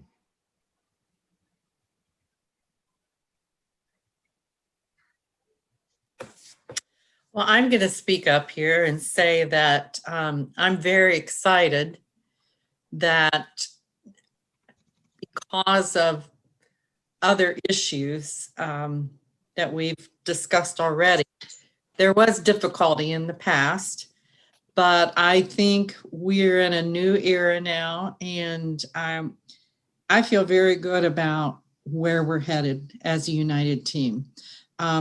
Dr. Hawkins has already created collaborative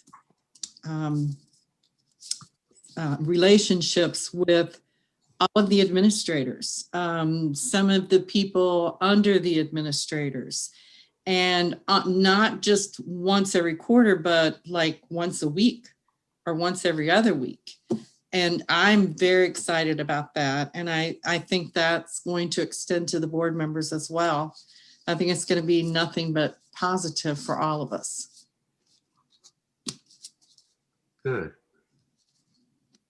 Good. Any other feelings about that? I'd say trusting the treasurer, trusting the superintendent. And I think right now, especially I said before, I think as a board, we work well together, and I think we trust those two top administrators, and we trust them to then handle the things beneath them, and to know where we're supposed to be working and where we're not. And I think just like handing it over to them and saying, you're the experts, we're not. I think, and I think we're in a good place with that right now. Mm-hmm. Good. You guys all agree with that? I agree. I agree. Good. That's huge. That is a big yay. We're going to go beyond this and get into, you know, how you cultivate that and maintain that, you know, to make that the trust thing that you just talked about is a big deal. And so I want to get deeper into that as we go here. And then the last point, or that last part, is taking part together in professional development. And, you know, professional development is not just, tonight is professional development for all of you. I did peek, I will admit, before coming into this meeting at the current registrations for Capital Conference. And I saw that you guys were all in there and registered, and I went, yay. Because even virtually, it's still professional development opportunity. And hopefully you don't just go to sessions and you know, try to get something out of it and you say that was great, or I didn't appreciate that one, or I didn't learn anything, whatever it might be. But when you do pick up those nuggets that are good for you, share them with the whole team. Share. I mean, you kind of need to make that commitment. I went to these sessions. These are the things that I learned. These are the things that I think we should be thinking about or working on, that I got out of those. Those are huge. When I go into those kind of things, from my perspective, I don't expect to come out of it with a bucket full of new ideas and great knowledge to move forward with. But I do look for those, I always refer to them as nuggets. those things that somebody shows me or says that I go, oh, that's good. I have to remember that. And it's those little things that become building blocks for the stuff you do in the future. But if I did that just for me, how does that benefit, the rest of the team that I work with? So that's what I hope you guys will consider from that experience. Virtually or in person, that opportunity is there.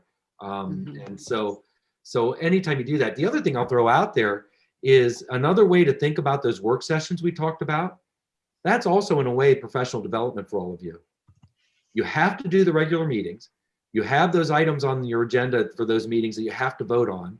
A lot of that, if not most of it, is legal to make it so for the district. But the work session is an opportunity to get together and engage in a way that you can't in that regular meeting. And that's an opportunity to expand and grow together in understanding and communication, to really work on building that trust within the team to move forward. That's huge. So those are the 8 characteristics. And like I said, I'm going to share with you the resources that these come from, but I think they are, the points that are really important to remember as a leadership team. If you can really involve yourselves in these 8 things, and kind of use that as direction as you work together in the future, you're aligning yourself with what the most effective school boards across the country are doing on an ongoing basis, kind of ensuring that you're a better team. I'm going to suggest at this point, we've been at it for a little while here. Let's take a little bit of a break. Opportunity, you can turn off your video, mute yourselves. We'll go away for about 10 minutes. What time is it now? 7:42. Okay, so let's come back in 10 minutes at 7:50. We'll come back together. And then I want to dive into a bunch more stuff that kind of piggybacks on what we've already talked about here. Okay? Okay. So you got 10 minutes to do whatever you need to do, and then we're going to come back together.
Are we all back together again?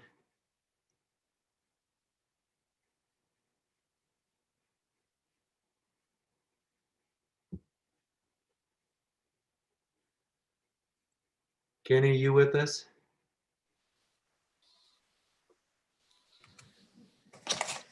I'm making my tea. I'll be right back. Okay.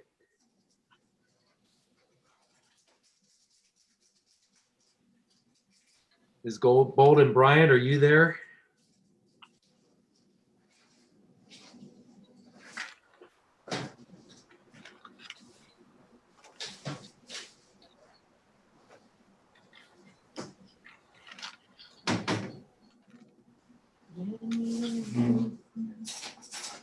Crack the whip. We got a lot to cover here in the next 3 hours.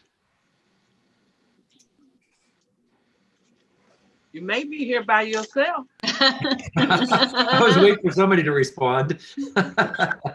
Did I hear you say 3 hours? Well, yeah, isn't it? What we have He's left? gonna have to order you some food, isn't he, Beth? Yeah.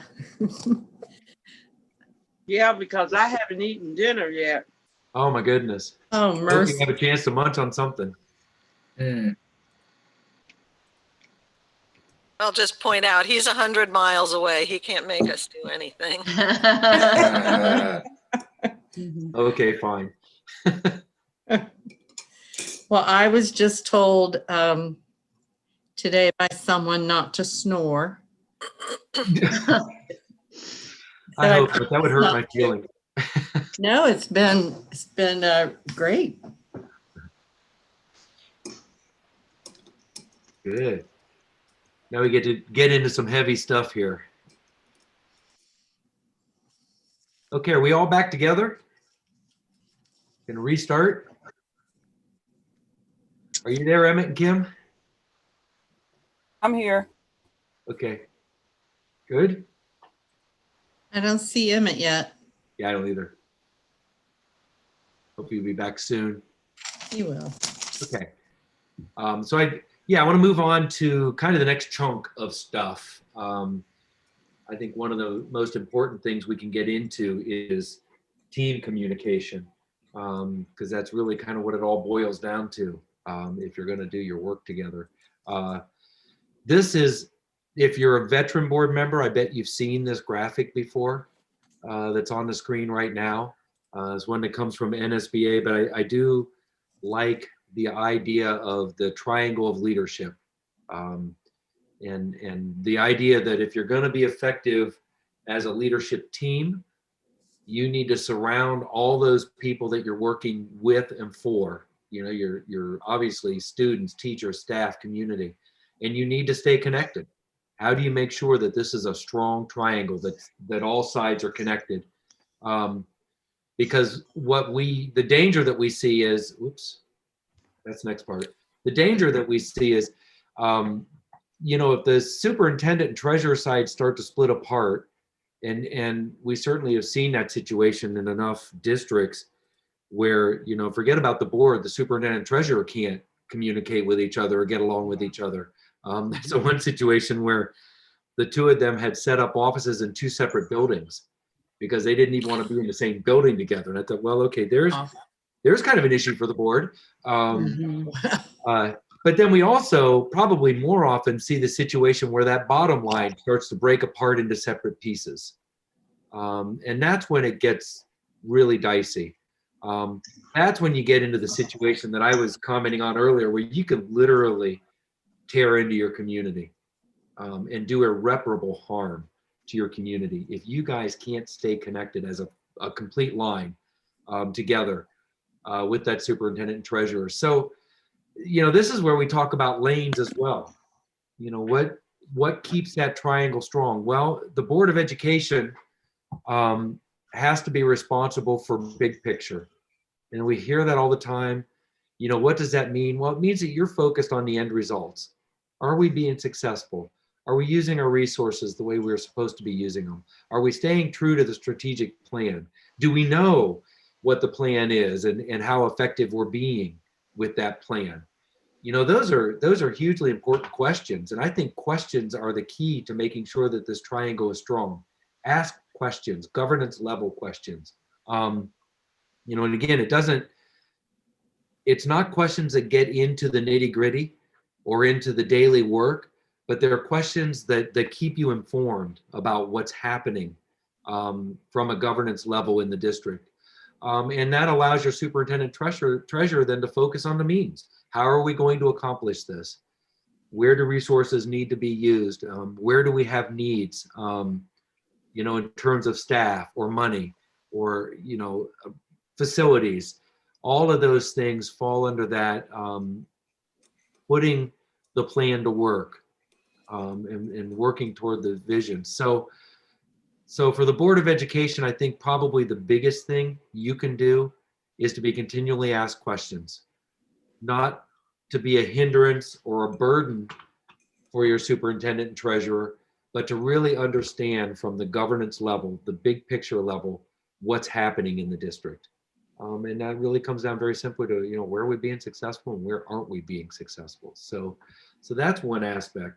The next thing is this. I wanted to throw up this sample chart. This is just a sample of a city school district organizational chart. But the important thing is you have one of these. Every district does. It has to be in your manual, your policy manual. But ultimately, this is something that shouldn't be disregarded. It's pretty darn important to your overall district, and it's important to the board. The big thing for Board of Education is every one of these organizational charts is set up the same way. The board is in that top box. You are the board of directors. You're overseeing your multi-million-dollar organization. Where are you connected? Where is there a solid line from you to the rest of the organization? That's a question. Oh, treasurer and superintendent. Yeah. In every single one of these charts, I don't care what the district is, large or small, that part of it is always the same, 100% the same. The board is at the top. They are connected directly to superintendent and treasurer, nowhere else in that organization. That's a tough one for a lot of times for boards to accept and work with. But why is this chart so important that it's required to be part of your policy? Think about that. Why is this important? Because this lets everybody else in the organization know where they go when they need help, where they go when they're having a problem, where they go when they're seeing a problem somewhere else, who is the right person to report to, who is the person who has responsibility over the different aspects of the district. Yeah. Yep. Yeah, essentially the chain of command. Chain of command. Exactly right. Right. You know, Dr. Hawkins, I'll throw that out there to you. What does this do for your work, this organizational chart? Sort of this, just what was mentioned, you know, helping people understand where they are in the organization, chain of command, how we all flow together to kind of work collectively. I think it's really important, and, you know, understanding and empowering. For me, one thing I've been talking a lot to each level of this is I'm really, you know, they're in that role for a reason, and I believe they can do their job. And it's not my job to be the assistant principal at the high school. That's their job. And so really supporting them and empowering them in their organization, because if everyone is empowered in their role, then it's going to work well. But if I try to go down and be the assistant principal, that's not going to work well, because that's not my role. So that's where I look And at also it allows the community to look at that chart and know who is who should be the person that they can talk to if they're Mhm. having a problem with Mhm. something, or if they want to help with something within an area of responsibility that each of these people have. Because Mhm. I'm a firm believer of you do your job. I don't want you to do your job. Right. I heard a superintendent who I might be related to make the statement once, if I have to take care of that for you, I really don't need you. Yeah. And that's true. Right. But yeah, I think everything you guys are saying is incredibly valuable, and it's important. So if you look at this chart, it's pretty easy to see where the board falls into that. I mean, you are the top of the food chain, as it were, but you only have two connections to the rest of the organization, and those two connections need to be really big conduits to do your work well. You know, a lot of information has to flow through those 2 points for you to understand what's happening in your organization and you know where you need to be concerned and where you need to be concentrating in terms of the overall oversight work that the board's responsible for. There's another reason why this chart is so important to the entire organization. I'm going to lob one up there. It's a single word. It starts with T. The Team? second letters are Treasure. No. Trust. trust. Trust. Yeah. Winner, winner. Where is trust developed? Well, it's really developed in this chart, in this organizational chart. If I'm an elementary principal, I trust that the person that I report to is a superintendent because I look at that chart and that's who I'm connected to. Mhm. If I'm a teacher, I trust that I have somebody that I'm connected to, that I am responsible to reporting to, ultimately that's holding me accountable in the work that I'm doing. You know, that is so important. So when this gets out of line or people get out of the proper place in this organization, trust starts to break down, and it can start to break down very quickly. And unfortunately, the biggest culprits of breaking down that trust are board members. It happens, and it can happen very innocently, but it can also happen very overtly, and it's a dangerous thing, and it starts to really break up what should be there, and that is, I know who my boss is, I know who I need to report to, I know who I need to go to if I need to go to somebody. You know, all those things are hugely important. I got into a big conversation a few years ago with a board about this organizational chart, and there were a couple board members involved in that conversation that really didn't believe in this. They didn't think it was necessary. And so we kind of broke it down. I said, well, here's the way you really need to look at it. So I created this graphic. I really like it because I created it. But I think it really kind of lays out, it takes that organizational chart, which you could, you know, even for a district your size is pretty complex. You know, if you take that to the level of Cincinnati or Columbus, it's a big chart. And there's a lot of pieces there, but you can boil it down to these three bubbles, as I've always referred to them, in terms of the organization. Where the bubbles overlap is where communication needs to happen. And I'm not talking about getting together at an event. You know, you go to a football game, you see teachers or you see parents and you're talking to them. You have a policy in your policy manual that talks about communication with staff, and it talks about staff communication at social events. Because I hope you are going to events, you know, that you are seeing. You know, Kenny, you already talked about being at different events and being seen. That's so important for board members. I think it makes a big difference. With my son being on the track team, you know, when they saw administrators, principals, superintendent, whoever it was, it made a difference. You know, those people cared, and they were connected. And so that part of it's very important, but it makes a distinction between that kind of conversation and interaction and official district business and interaction.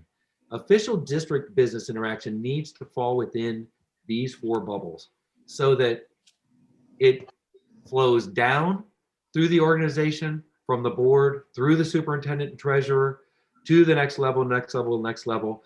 Because, you know, if you consider it, again, Dr. Hawkins, if you got out of your bubble and started getting down into that faculty and staff bubble down at the bottom, what happens to the one in between? People skip it. Yeah. It just goes away. Mhm. Do you not have people in that bubble going, what the heck? Right, What am I supposed to do? right, Um, right, You know, that person doesn't trust me enough right. to let me do my job. She just went around me and took care of it underneath me. Mhm, You know, it's not a pleasant place to be mhm. as an employee. And that's where that trust thing is so important. But it needs to flow back up the same way. In fact, where I was before I went to work for OSBA in the private sector for a corporation, we were a very small company. We started out as 4 people. That was kind of fun. We grew it to, I don't know, 52 or 53 at the biggest that company was when it was acquired. So it really grew, but it grew to a place where we did have a board of directors that was assembled by the CEO. And that group actually performed the same function that you as a school board performed for your district. You know, they were the oversight. They were the people who were setting direction and vision and really working with the CEO, not superintendent, but the CEO on culture, you know, for the organization. I never really saw them. We had events, big company-wide events, and they were always there at those, and you know, we'd mingle and talk.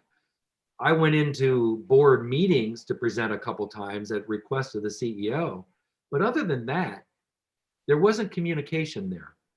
And in fact, here's something to consider, and this is something that school boards don't think about in daily operation. If I had a grievance in my position in that company, and I decided to go to one of the board members with that grievance and say, man, I got a real problem with this person, that and this something needs to be done about this, that was unacceptable. It was grounds for termination. Very clearly, you do not do that. And yet, boards are guilty of allowing that to happen, or the other way, getting involved in things in the organization, the other way around, that should be deemed absolutely unacceptable. That is not appropriate. That teacher comes to you with a grievance, that is not appropriate. It doesn't mean you can't listen to them, but for you to become actually actively involved in that is way out of bounds. And for that teacher to expect you to become involved is unacceptable. And so that's something that boards need to do to maintain the structure, the trust that's created in that organization. So that, you know, what do you do when somebody comes to you with a problem as an individual board member? How do you handle that? That's another question. I'll say I haven't had that happen because I think I've made it pretty clear over the years that I'm not going to be receptive to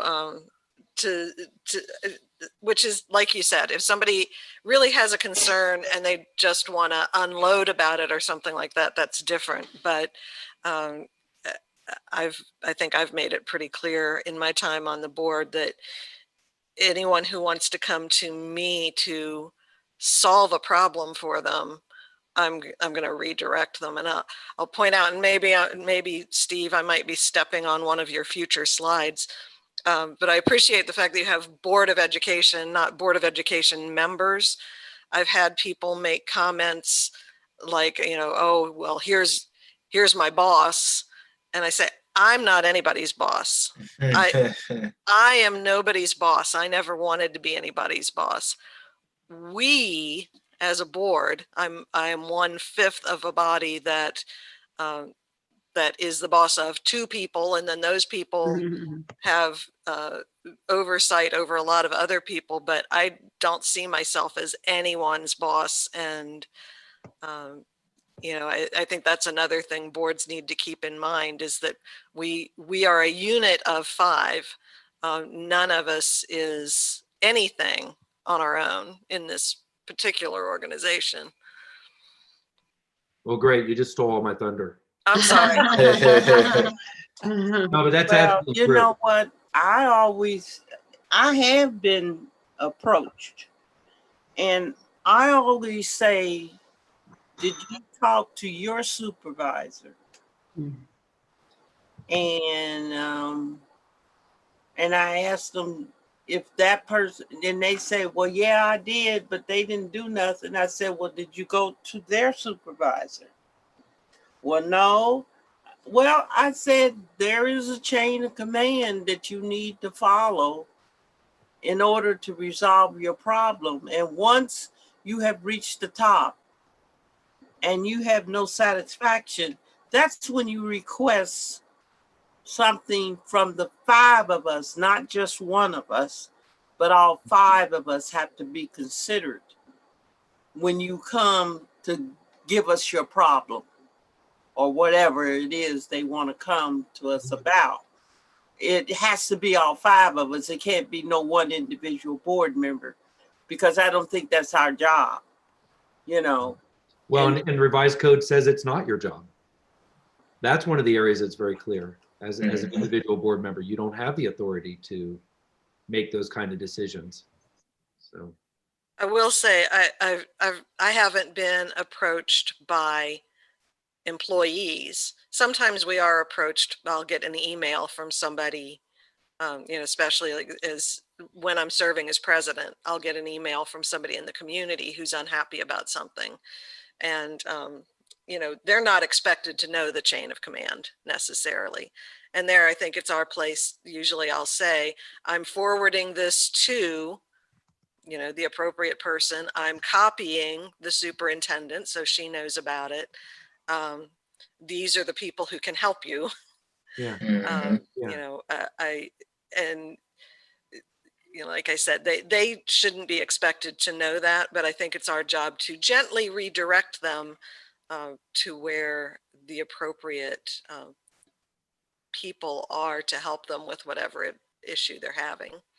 Yeah, and I think that's an important point. It is a point of education for people out there who don't know. And in fact, you have staff who don't really know. And you know, equally important to educate them and make sure that they're really clear on that chain of command and how it needs to work. You know, the other thing I'll throw out there that I talk about a lot when you're hearing those things from the community and how you respond, you know, we always talk about the fact that if you respond with, let me look into that for you, or you know, I'll talk to Dr. Hawkins about it and get back to you, that's not really appropriate either. You might feel like you're doing that person a favor and you're helping them out, but you're not. And what you're doing is saying to that person, I'm going to intercede on your behalf. I'm going to take care of it for you. The other part of that, Mr. Glenn, that we always talk about with new board members as well, you don't really want to make yourself the lightning rod for everything that comes down the road in the community or the staff, because word will get out there that if you intercede inappropriately and somebody's talking to somebody else, oh, you need to talk to him. I brought this up to him and you know, he went to the superintendent, we got it taken care of. And you don't want to be that person that people feel like, oh, I can go to that person to get this taken care of. First of all, it's not appropriate to your position, and it's not really something you want to deal with on an ongoing basis. So, you know, part of it is also keeping yourself out of that fray, and not allowing yourself to be that person. The other part of it too, I think that's really important to keep in mind for the organization. If you are the people who own the policy manual, you have to approve every policy that goes into that manual. You also need to be the people that are accountable to it. So first and foremost, if you're not abiding by your own policy manual, what do you really expect your staff to do? You know, what example are you setting? And I think that's something to think about as you do your work. And so the other part of it too is if you hear something or get an email that talks about something and you think, oh, wow, That doesn't sound good. That could be an issue. What's the appropriate place, or the, you know, where do you go with that? How do you handle those kind of things?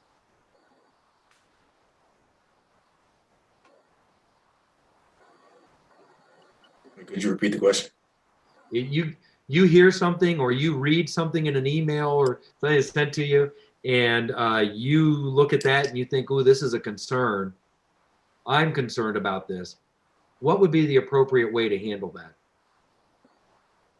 Give it to the superintendent. Right. Oh, that's a good answer. If I don't know, yeah, I would ask Dr. Hawkins. Yeah, go to the superintendent. She might already be aware of it, which is fine. If she's not aware of it and you bring something to her attention that you know potentially is an issue, she'll appreciate that. But yeah, that would be the appropriate place.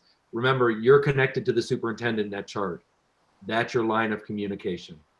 So it certainly is. And even if you say, you know what, you need to go to the building principal with that, that would be the appropriate person for you to talk to. It's okay to talk to the superintendent and say, hey, this is a conversation I just had. I want you to be aware of it. Keeping yourself outside of actually being involved in it and directing the person to the appropriate place and making sure that your superintendent is aware. I'll add a bit that's not quite in Steve's lane here, but I had a conversation with the district lawyer at one point about chain of command issues and what kinds of liability there could be if people were circumventing the chain of command. And he said, well, you know, if a teacher goes to a board member and the board member you know, says whatever, it's not necessarily a problem. But if the board member says, I can fix that for you, I can take care of that for you, and then can't and doesn't, that actually could be a legal liability for the individual, not just for the board, because that's not what we're supposed to be doing. And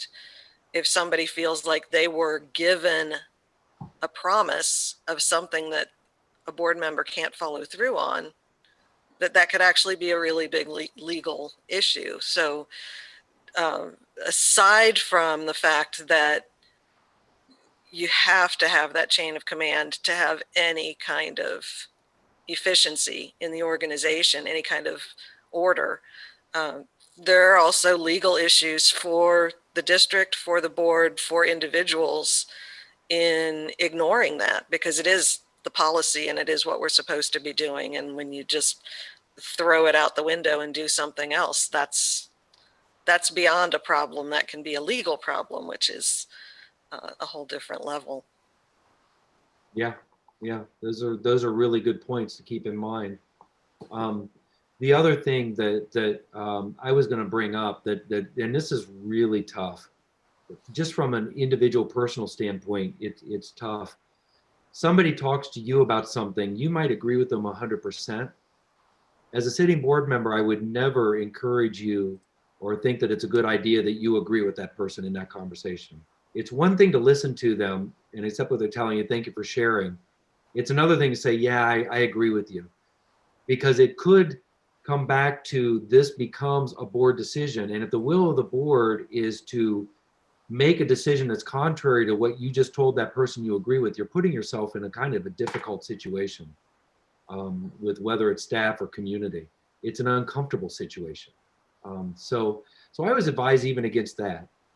You know, listen, thank them.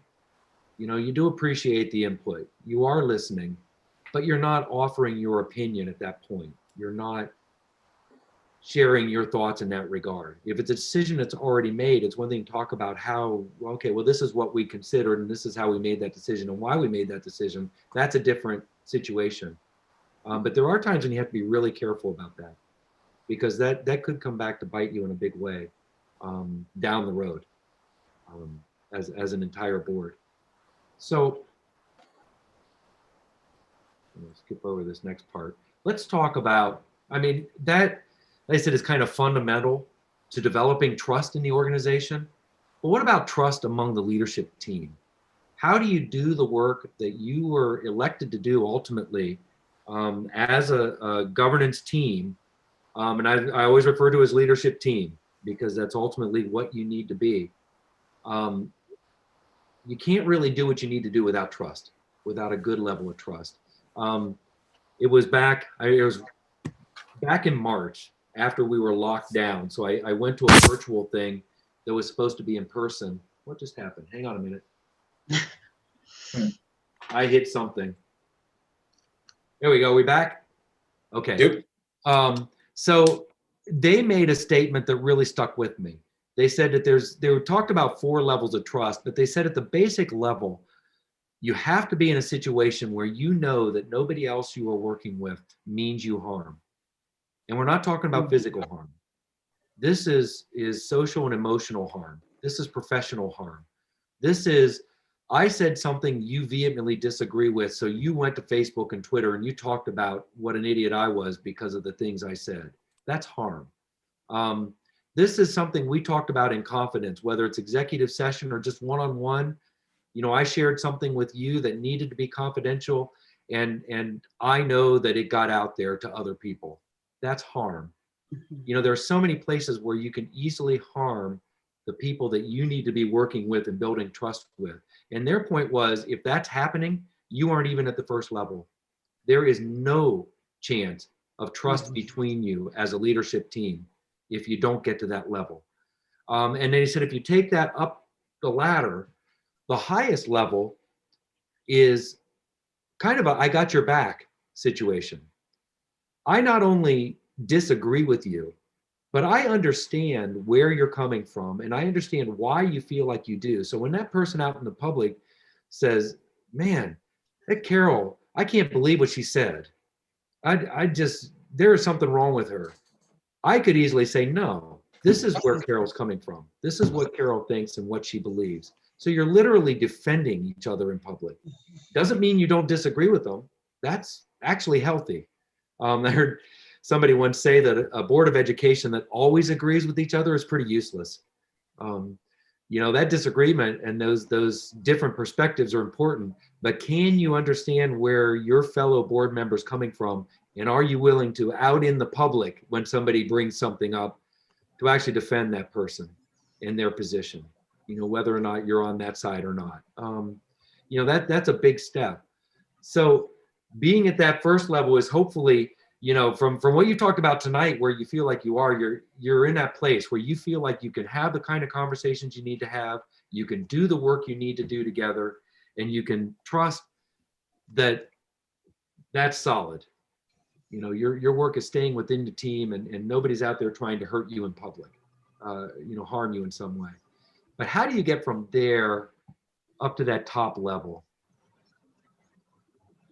That should be your goal. How do you get to that point? That's an important question. I think it comes back to what has been mentioned by a few of us earlier, trusting other people to do their job, to know what they're doing.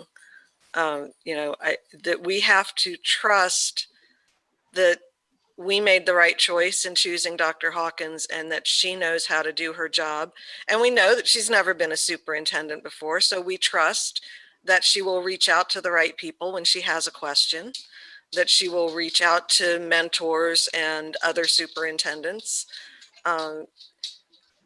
Trusting that everyone will do what they're supposed to do. You go on that assumption until proven otherwise.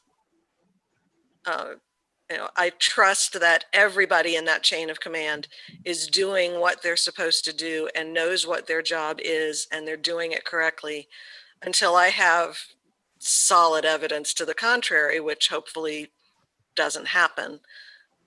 But so I guess it's kind of a cheating answer to say you build trust by having trust, but there you go.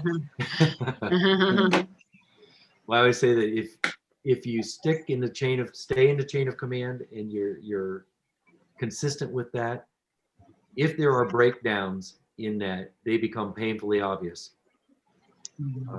If you get out of your helicopter, remember that statement, Ms. Ellis? one of my former colleagues always talked about stay in your helicopter, get in your helicopter and go up in the air where you can really have a bigger picture of what's happening. But if you're there, if you get out of that and now you start working through the weeds, how do you really know where the weaknesses are? How do you know where the breakdowns happen? And that's another reason for that chart and the importance of that chain of command. There was a formula that I heard from somebody that I've heard quite a bit. And she talks about, she refers to workplaces as tribes. You know, how do you be a smart tribe? But she made the point that to really arrive at a level of trust, there have to be three main ingredients. That there has to be that safety that we talked about in that first level of trust. I have to feel safe with the people that I'm working with. And that means that we can share whatever we need to share because it's safe in that environment. The second one's belonging. Do you feel like you really belong to the team?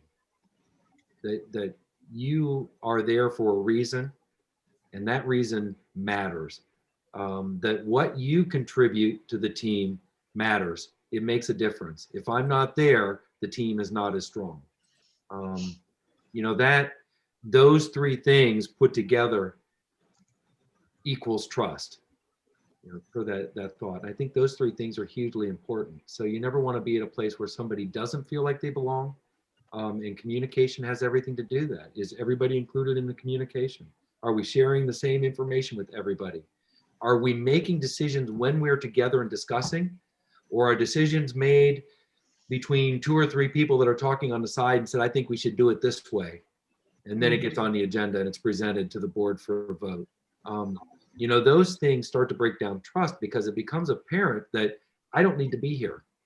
I don't matter to this discussion and to ultimately the decision that's made. So I hope you keep those three things in mind, you know, as you're working together. And I love this analogy because I think it's so true. You know, if I have a pristine piece of paper, I want to keep it pristine. You know, you guys have a pristine piece of paper with this new leadership team. You've got the opportunity to work together and make sure that it stays this way. But somebody says something in confidence and then that's out there, whether it's on social media or it's talked to other people, and it comes back to you and you realize that that confidence has been broken. You've crumpled a bit of that paper. Something said in executive session and it's shared inappropriately, whether it's in the organization or the community, and that gets out there. Now it's like, ooh, we got to be really careful about what we talk about. We got to be careful about what we share because we can't trust that it's going to stay out there. You go to social media to complain about somebody else on your leadership team. You know, all these things are crumpling this paper, and that's what you're left with. Now you don't really have that cohesive team that you could have had in the first place, because, you know, this analogy is very true. I can work on straightening it out. You know, I can apologize. I can try to make things right, but there is still, unfortunately, that wrinkled up piece of paper that's just not what it was. So your pristine paper, I hope you treat as if it's sacred. Chain of command, line of communication, maintaining confidence, working really hard not to throw your fellow team members under the bus out in the public. Like I said, you can disagree 100%. People out there don't need to know that. That's between you and the rest of your team, and that's what you guys have to work out together. If you can do that, you can keep this piece of paper pristine and not let it get crumpled. Because unfortunately, if you do let it get crumpled, you've ruined potentially a really good thing. So I think that's one of those things that needs to be reiterated on a regular basis. You have to hold each other accountable to that. You know, if somebody steps out of line, you know, when Kenny screws up, they say, Kenny, you screwed up. You know, but you do have to hold each other accountable to staying within that chain of command and making sure that that stays intact. You know, you're the point of that spear. So that's hugely important. And I want you to think about this. I really believe in this framework, and I think it's something that doesn't happen often enough with boards. And you know, I'm not talking about the things that you have to vote on in your monthly agenda. You know, there are certainly things in there that your law says you got to vote on this. But yeah, I mean, it's something that we need, or it's a policy we have to have in our manual, so we're going to vote for it. But then you have those big things, right? The big initiatives, issues that come up that you have to deal with. You got a few of them on this piece of paper that I wrote on. So how do you do that in an effective way? Here's a 5-step framework for you to think about when you get into those situations. First of all, consider, have you really stated what the problem is? I'll give you an example. This is something that came up in a session that I was doing with a board, and this goes back a few years, but a large district in Northeast Ohio. They had 2 high schools in their district, good sized high schools, but they were suffering declining enrollment like so many districts are. And so the question was really arising, do we have the student body really for 2 high schools? We are spending a lot of money to keep 2 facilities open. Can we consolidate those facilities? And so after a lot of study and consideration, it was pretty clear among the board, administration, staff, this makes all the sense in the world. We can be more effective. We can manage our funds better. We can work better. But who did they leave out of that decision-making process ultimately? Because there were a whole bunch of, what? Sounds like the community. The community. They forgot to take into account that there were people who were aligned with those 2 high schools. 2 different colors, combinations, 2 different mascots. You know, how important is it that you were an owl? You know, that's a big deal. And so community came unglued. They had to have meetings in their gymnasium to allow for all the people who are now coming to their board meetings. And it became a huge issue. And one of the members of the board did make the point, and rightfully so. We never really talked to the community about it.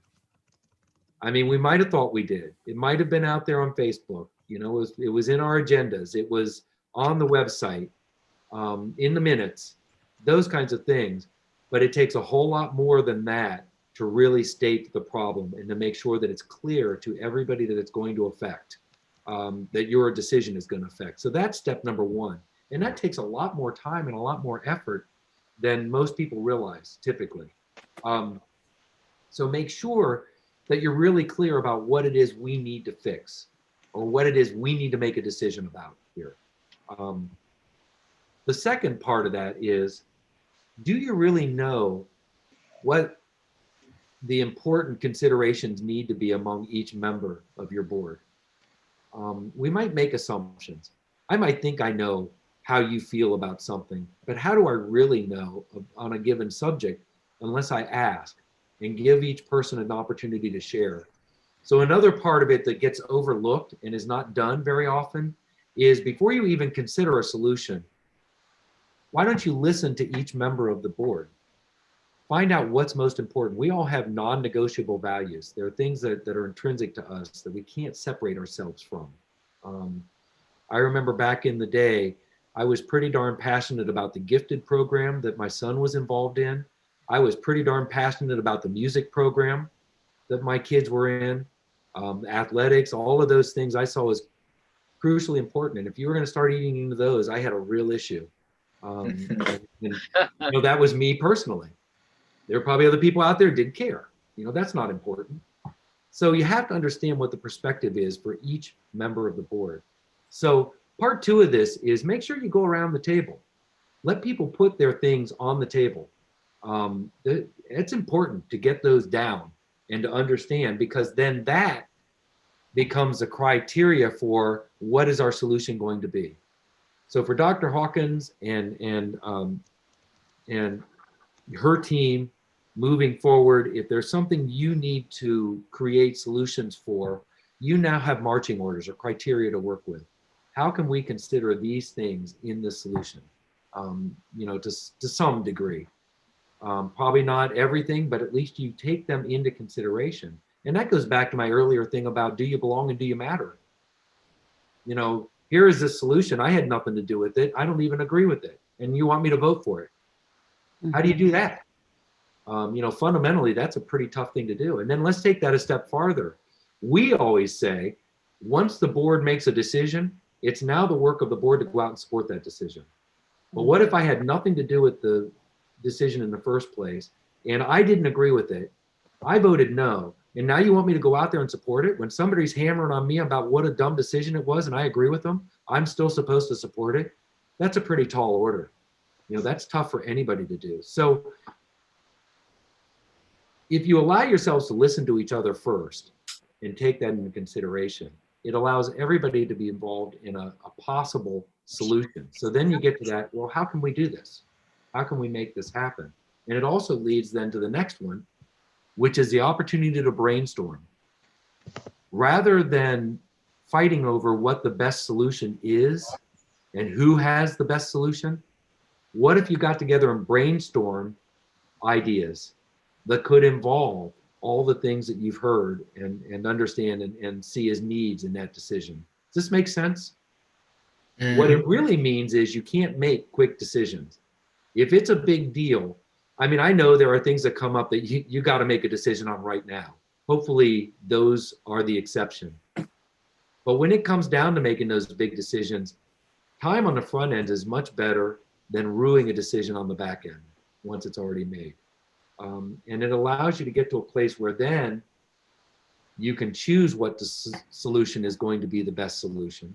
You may not be entirely happy with what's in there, but at least you know that those things that were most important to you as a board member were considered and brought into that decision-making process. So it's front loading before you ever make a vote, but it's being able to make a vote that ultimately has more inclusion and better involved, and that involves my favorite math formula. I'm not really good at math, but I can understand this one.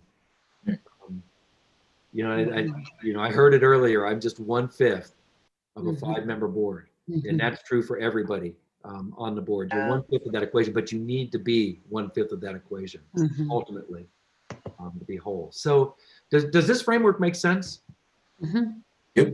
I'm going to say it not only makes sense, but I'm going to brag on part of our team. We weren't all involved with it because it was something that had to happen pretty quickly. So it was a subset. There were 2 board members and a whole bunch of administrators. But when we had to have a district decision on what to do about COVID and how we were going to open our schools back up, there was a committee. Dr. Hawkins pulled people together, 2 board members. I wasn't part of it, but from what I understand, this is exactly what they went through.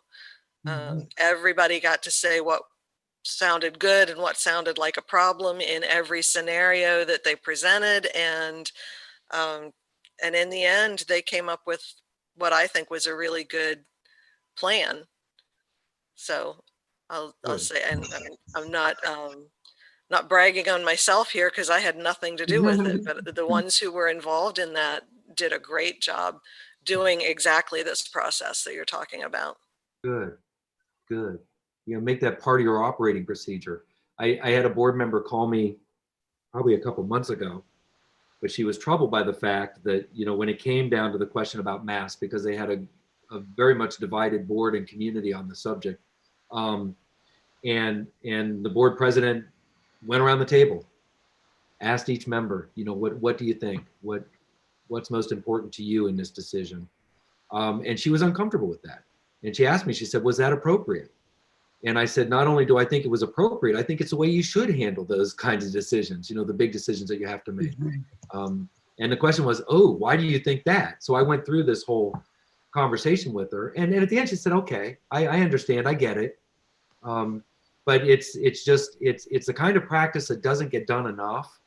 And I've heard enough boards literally arguing about what the solution should be, rather than getting together and figuring out how can we create the solution together. So I think this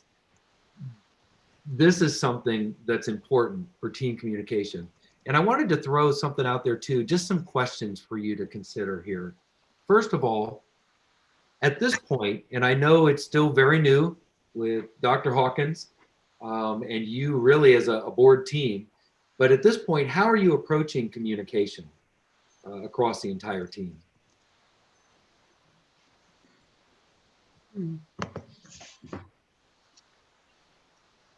You want me to start there? Sure. Okay. So, one thing that Becky mentioned earlier, we've really tried this year to make a focus in a couple different ways. My people that are my direct reports or that line on the chart, I have a meeting with them each week. And originally we started out as an hour. And then when I got to know them a little bit better, some of them we've morphed to 30 minutes so that I can do other things besides just meet with people. But Becky is doing that as well. We're the people that are our direct reports. We're trying to have this ongoing weekly communication so that as things come up, we can talk about it. So it's not like they know that they're going to talk to me or Becky one time a quarter. But when they come to talk to us, they have like 20 items that are just ginormous.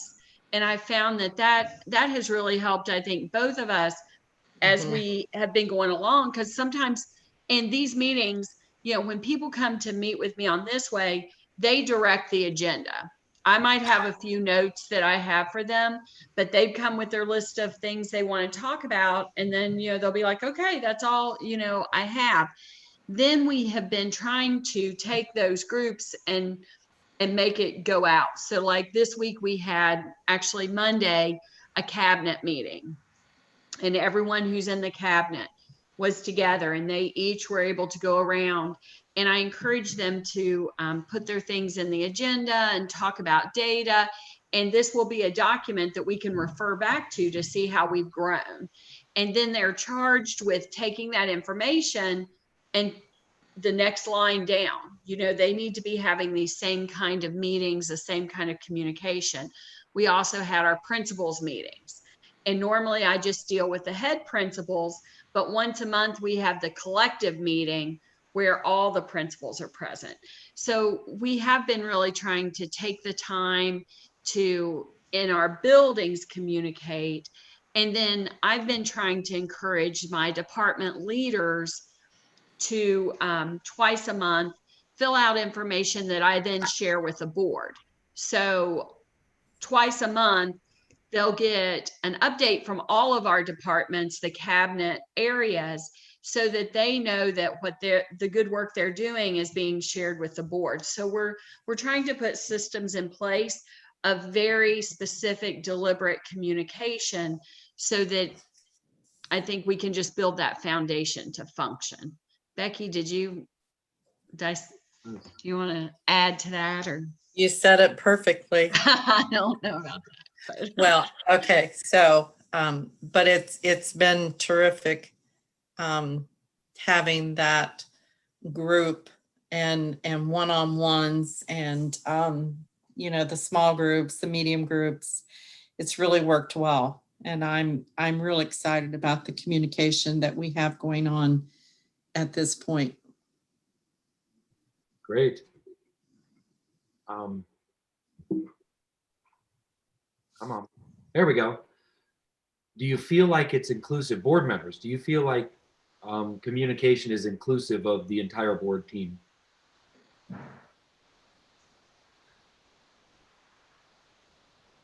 I think that it is. I don't. What was that second comment?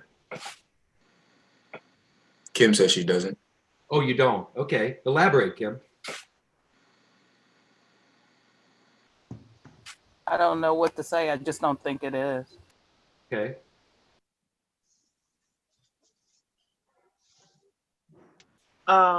Explain that to me.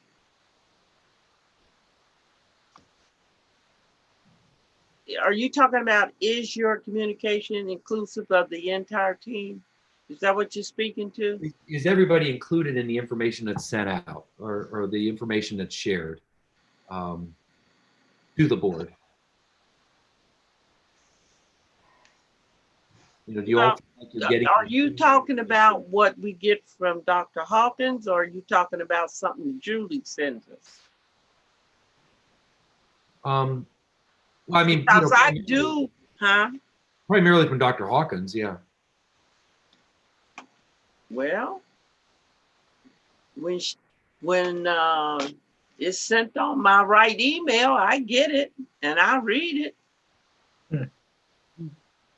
I feel that I'm hearing whatever it is she's sending. I mean, I'm not going to tell you I look at my email every day, but I at least look at it once a week. And sometimes I just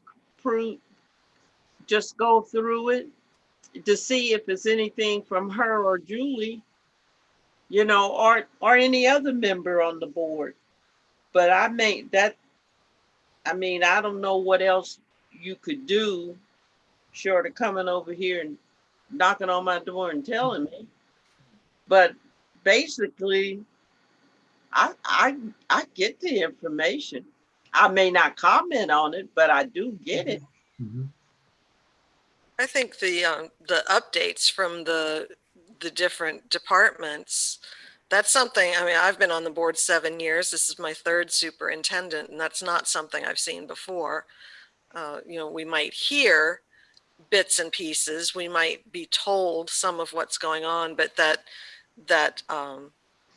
format of here's what the high school principal is saying, and here's what the elementary principals are saying, and here's what the food director is saying, and I find that, and they're short. It's easy to read through it all in a quick sitting, but it does give me a clearer sense of different things that I think ordinarily I wouldn't necessarily know about. So I think it's pretty effective, yeah. Okay. And that it's, I mean, from my perspective, it seems to be inclusive. Of course, I'm not there when they're discussing everything, so I couldn't really say whether everything's getting shared, but a lot is getting shared. Okay.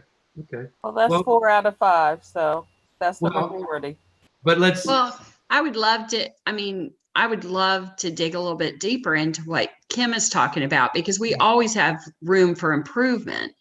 So, Kim, share with us, how can we make it better? That's my next question. Because this is important. Mm-hmm. I'm good the way things are.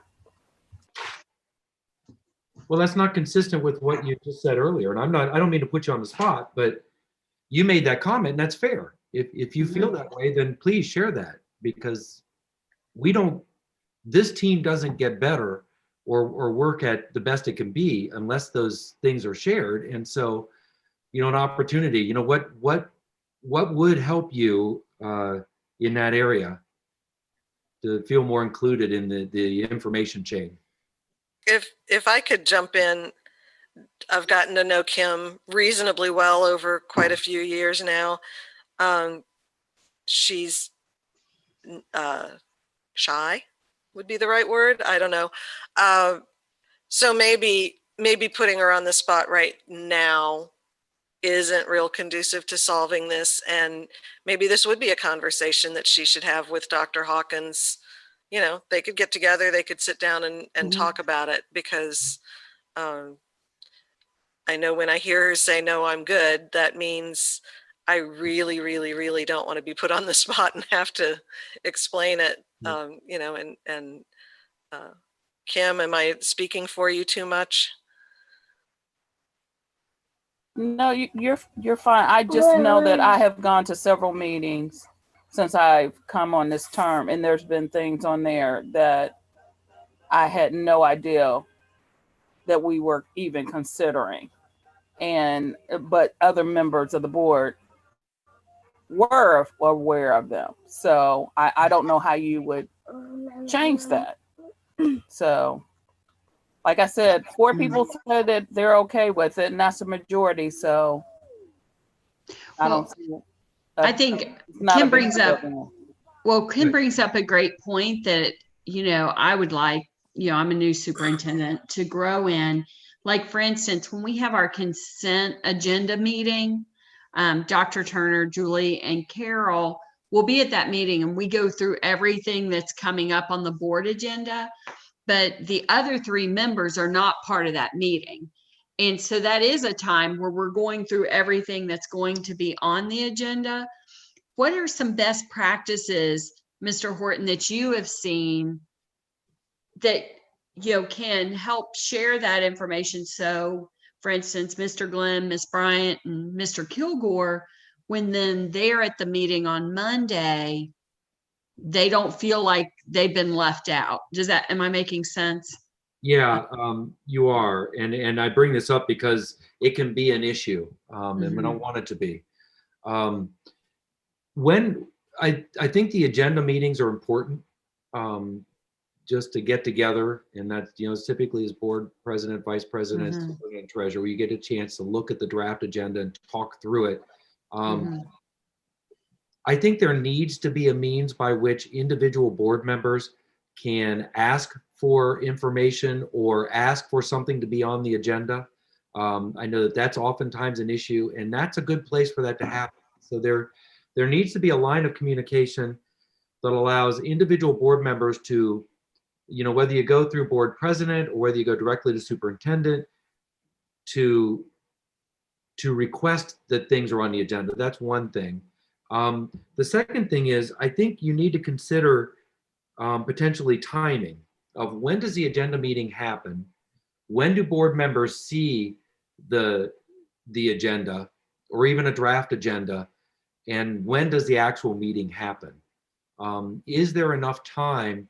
And Kim, I don't know if I'm getting to any of the things that you've been uncomfortable with, but is there enough time to see the agenda, even if it's just in draft version, be able to ask questions, seek to understand, you know, what's on the agenda or why, and be better informed before the meeting actually happens? And maybe that's something to consider, you know, the timing of that. Because it is sometimes tough. It can be a pretty big packet of information to get through. You know, as a board member myself, there were plenty of times when I struggled with trying to get through the packet of information, sometimes on a Sunday, because I didn't get back from a business trip until late Saturday night. So I spent Sunday and Sunday night trying to read through things for a Monday meeting. Is that enough time to really digest? And did that give enough time to say, oh, I want to know more about this. I have a question about this line. I need to talk to Ms. Brooks or Dr. Hawkins about this. You know, are you allowing that time to happen? Because I think that needs to be there. You know, would that help, Kim, in your situation? I don't know. I don't know. Well, I think part of it is also we're trying to stay sunshine law compliant, which means we have to be very careful about the discussions that we're having outside of the regular meetings. So yes, sometimes we get together for that agenda meeting, and there might be something where Dr. Hawkins says, okay, let me explain to you what this is. Now she could send out an email to all of us, and we do usually get those in our packets explaining if there's something that might be unclear. But there are also probably times when, you know, we've gotten a little more of an explanation and the other 3 haven't. And then there's, okay, Dr. Hawkins could send out an informational item, Sure. but at that point it can't become a discussion, Right. because that would be an illegal discussion. And so it gets murky sometimes, and the agenda doesn't always make it absolutely clear. You know, agendas are, you know, short and to the point, and sometimes there's more to something that you wouldn't look at the agenda and know that, okay, this is where this discussion's going to go. Well, and I think you already alluded to this, but it's perfectly legal to put information out. I think a lot of times boards are afraid of, you know, well, can I ask questions about the agenda? You absolutely can. Can I seek more clarification or information? Absolutely. You can't discuss how you're going to vote, but you can always request information or clarification on something. That's entirely legal, and it's entirely legal for anybody on the team to push information out to everybody else. Where you have to be really careful is when you start getting into what feels like a discussion. And the legislature's been pretty clear that we don't care if it's electronic, email or text. Mm-hmm. If you are getting into the realm of discussion, how you feel about something or how you're going to vote, that's illegal. But sharing information and asking questions is always, and hopefully you're doing that. So yeah, I agree with the idea that, spend time talking about this or seeking to, get to a place where you can come to agreement that, yeah, we're getting the information we need, when we need it. Consider if there's any threats out there to that, because that's something to consider. And then the next thing I was going to jump to, and I think this is really important, in light of this conversation, I saw this in an article, and it's something that I wanted to share because it just made a lot of sense to me. It takes a lot of courage among the leadership team to consider and follow through with this statement on this slide. And so Leanne Davey lays out the argument that if you don't confront things when they're actually an issue, if you sideline, don't work through it, you're actually building up a pretty dangerous debt. And she makes the analogy to personal debt. If I ignore things that I really should be paying attention to, I am running the risk of building up a debt that could become so big that I can't really deal with it. And all you can do is just kind of walk away because now it's out of control. So you have to be willing to work through situations or conflict when it happens. And that's incumbent on everybody on the team. It might feel uncomfortable, but that goes back to the trust thing. If you got that pristine piece of paper and there's a high level of trust, there's nothing here that you can't address or deal with as a team. To just sit down and professionally and responsibly talk about it. So, the idea of, why, sit down with Dr. Hawkins, talk through what the needs are, where they are, because if you feel a need or something is going unaddressed, it needs to be addressed. Don't allow it to just be brushed aside, and for that conflict to actually happen. So, Mr. Horton, can I just ask a question? I think something that we struggle with, or that I'm struggling with to make sure that I'm compliant with sunshine laws, you mentioned it. Where is that line between informing and allowing some questions, but not pushing it over to that illegal arena? You know what I mean? Because that little I think that murkiness is where we just want to be really clear, because like sometimes I want to go maybe in more detail and then I think, oh wait, I need to save that for the board meeting because I don't want to I don't want to violate the sunshine laws. Yeah, and sometimes that is a really tough line to distinguish. It's I think in general, if you are giving information or answering direct questions, that's fine. Okay. There is no issue with doing that. And that goes for all of you. I also really believe in, let's say Ms. Ellis asks you a question. And you go, oh, that's a good question. Push the answer out to everybody. Okay. He asked this question. I want for all of you to hear the answer to it. Okay. Whether you wanted it or not, here it is. Right. I think that's always a good practice, just to make sure that everybody is in the loop and involved in the information that's out there. So that's always good. If you feel like this is getting into an area that we might be crossing that line, it's better to err on the side of caution and just say, you know what, we really need to address this during the meeting and discuss this in the meeting, as opposed to running the risk of doing it electronically. Okay.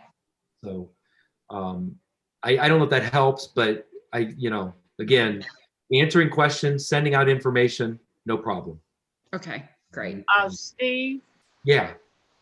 I don't know, but normally when we would get the agenda, even when I wasn't, going helping with the agenda, if I saw things on the agenda that I wanted clarification on, I would call the superintendent and just ask them. Mhm. And if they gave me an explanation, and I would say, well, maybe somebody else on the board doesn't understand or needs to know, then they would tell us at that meeting. But we don't all, well, we get it now because of the not being able to meet in person. We get that agenda, but we didn't always get it. Mm. But if I did get the agenda and there was something on there that I've needed more of an answer than what I was looking at, I had no problem calling the superintendent and asking them, Absolutely. hey, what does this mean? Or what is all involved in this particular thing or something like that. And I didn't feel that I was violating any laws Mhm. because I called the superintendent and asked them, or if something was on there written by someone else or some group, like the principal or somebody wanting something or doing, I had no problem calling and asking for a better explanation, and then, either I'd get it then or I would get it at the meeting. So, I never thought that was a violation, calling the person and saying, hey, I'd like to know a little bit more about what this is all about. Yeah, and in the spirit of the law, that's not a violation. That's perfectly acceptable. And the other statement that I'll make is that agenda should not be a surprise to board members when you get to the meeting. Mhm. You need to have that well enough in advance to be prepared. Well, we always get it on Friday for the Monday meeting, Okay. or at least since I've been on the board. We've always gotten it on Friday for the Monday meeting. Now, sometimes it gets updated. We've gotten updated agendas half an hour before the meeting, but usually that's just something like, they hired one more new person and put it on, or, something like that. Not usually a big issue. I guess I always, like you said, if I'm going to be uncertain, I'd rather have it be, let's discuss this in the open meeting. And maybe sometimes, because there have been times, as board president, where Valerie will call me and, just let me know that something is happening and, that it's going to be on the agenda. And so I might know more about it coming in. But I tend to be really cautious about anything, like you said, sending out and I've told Dr. Hawkins this a few times when she said, do you think it's okay for me to call the other board members or email them? And I'll say, if you're giving them information, it's fine. Mhm. As soon as it becomes what feels like a discussion, here's what we're going to be talking about. Okay, here's what I think about it. And here's what, that starts to You're asking become, like, how do you feel about this? Or what do you think about this? That might be nice, but that's really not legal. So, yeah. yeah. So it sounds like you're working within the guidelines, of the law. So, but, I think you need to consider just in going forward, does that timing of the information, is it working? How well are we sharing information? We need 5 of 5 board members to feel like they're well informed and in the loop. And that's so important. That goes back to the conversation about trust. That goes back to you being able to do your work together in a positive way. You know, all that makes it. And I like this quote that I thought I'd throw up there as we're really at the end of our time, that so often it feels like it's me against you. And really it needs to be you and me against whatever the issue is. And that, you know, that goes back to the statement about conflict and conflict debt. This really shouldn't be about me and you, but how can we work together? So I hope you guys can move down that road and you know, keep working in a way that allows you to work together in a solid way. There's been a lot of stuff that's been brought up here. I think really good stuff. There are a lot of ideas for moving forward that I've captured here that I'll share back in my report back to all of you that I think are very, very positive things to consider as you move forward. You know, just kind of tie a bow on it all. And I hope that, you know, first and foremost, you will always consider the pristine piece of paper. Keep it uncrumpled. And you know, always work to consider each other and how you can really be a team together. You know, to attack all the things that we talked about at the very beginning of the meeting. Those are big things. And there's a lot of work to be done there. Important work for your students. So we're at the end of our time. Time flies. Steve, before you go, can we have some of the, like the saying you've got up there right now? I'd like to have that. Sure. I'll send you the slides.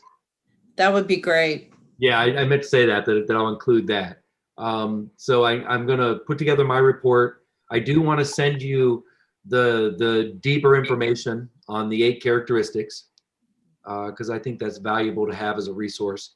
The slides themselves, and there was one other thing. Oh, I was going to, I've got the bigger article about the conflict and resolving conflict that I'll share because I know as I read through that, I thought, oh, this is important.